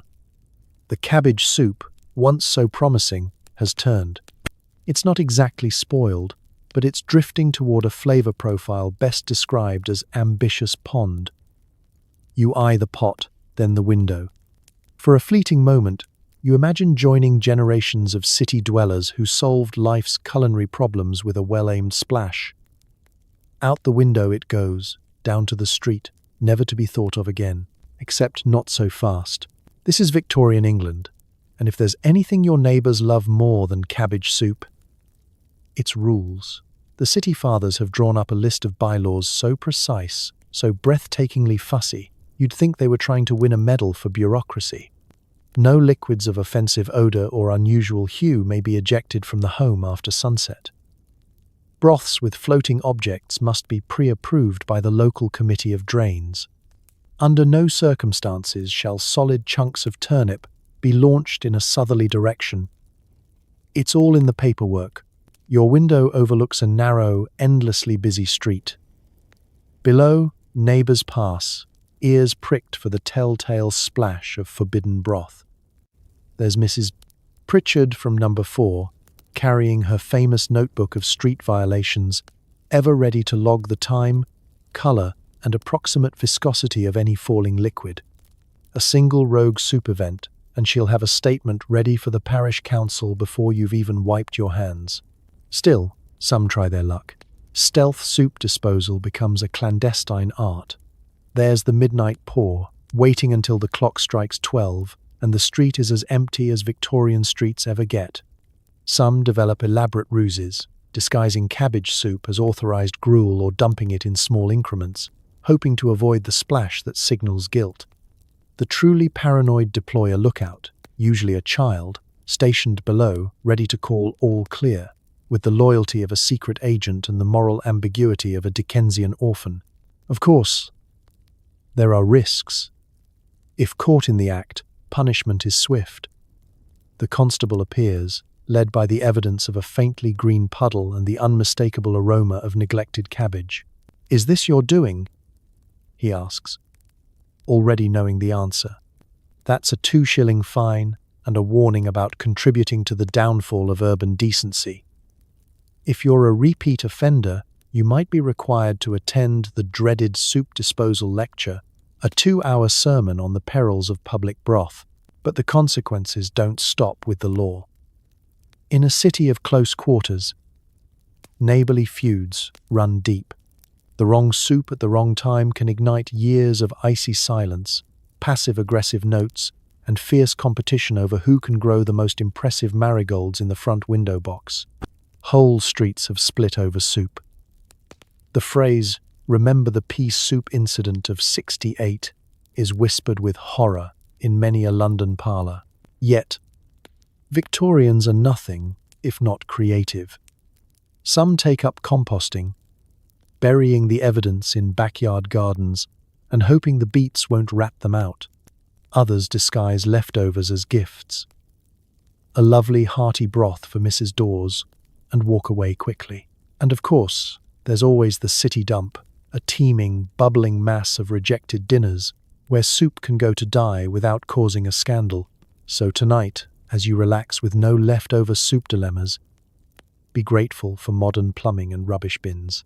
Spare a thought for the soup smugglers of the past, living on the edge for one last ladleful of culinary misjudgment. Sleep well, and may your dreams be free of cabbage, bylaws, and nosy neighbors with notebooks. Facial hair was more than a statement. It was a regulated accessory. In some professions, possessing a mustache without the correct license or job title was seen as false advertising.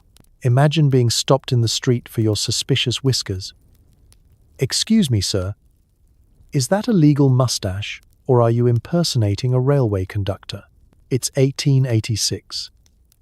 And you've finally grown a mustache that commands respect, or so you think. You stand before your mirror, twirling the tips with a sense of accomplishment, perhaps even a little mischief.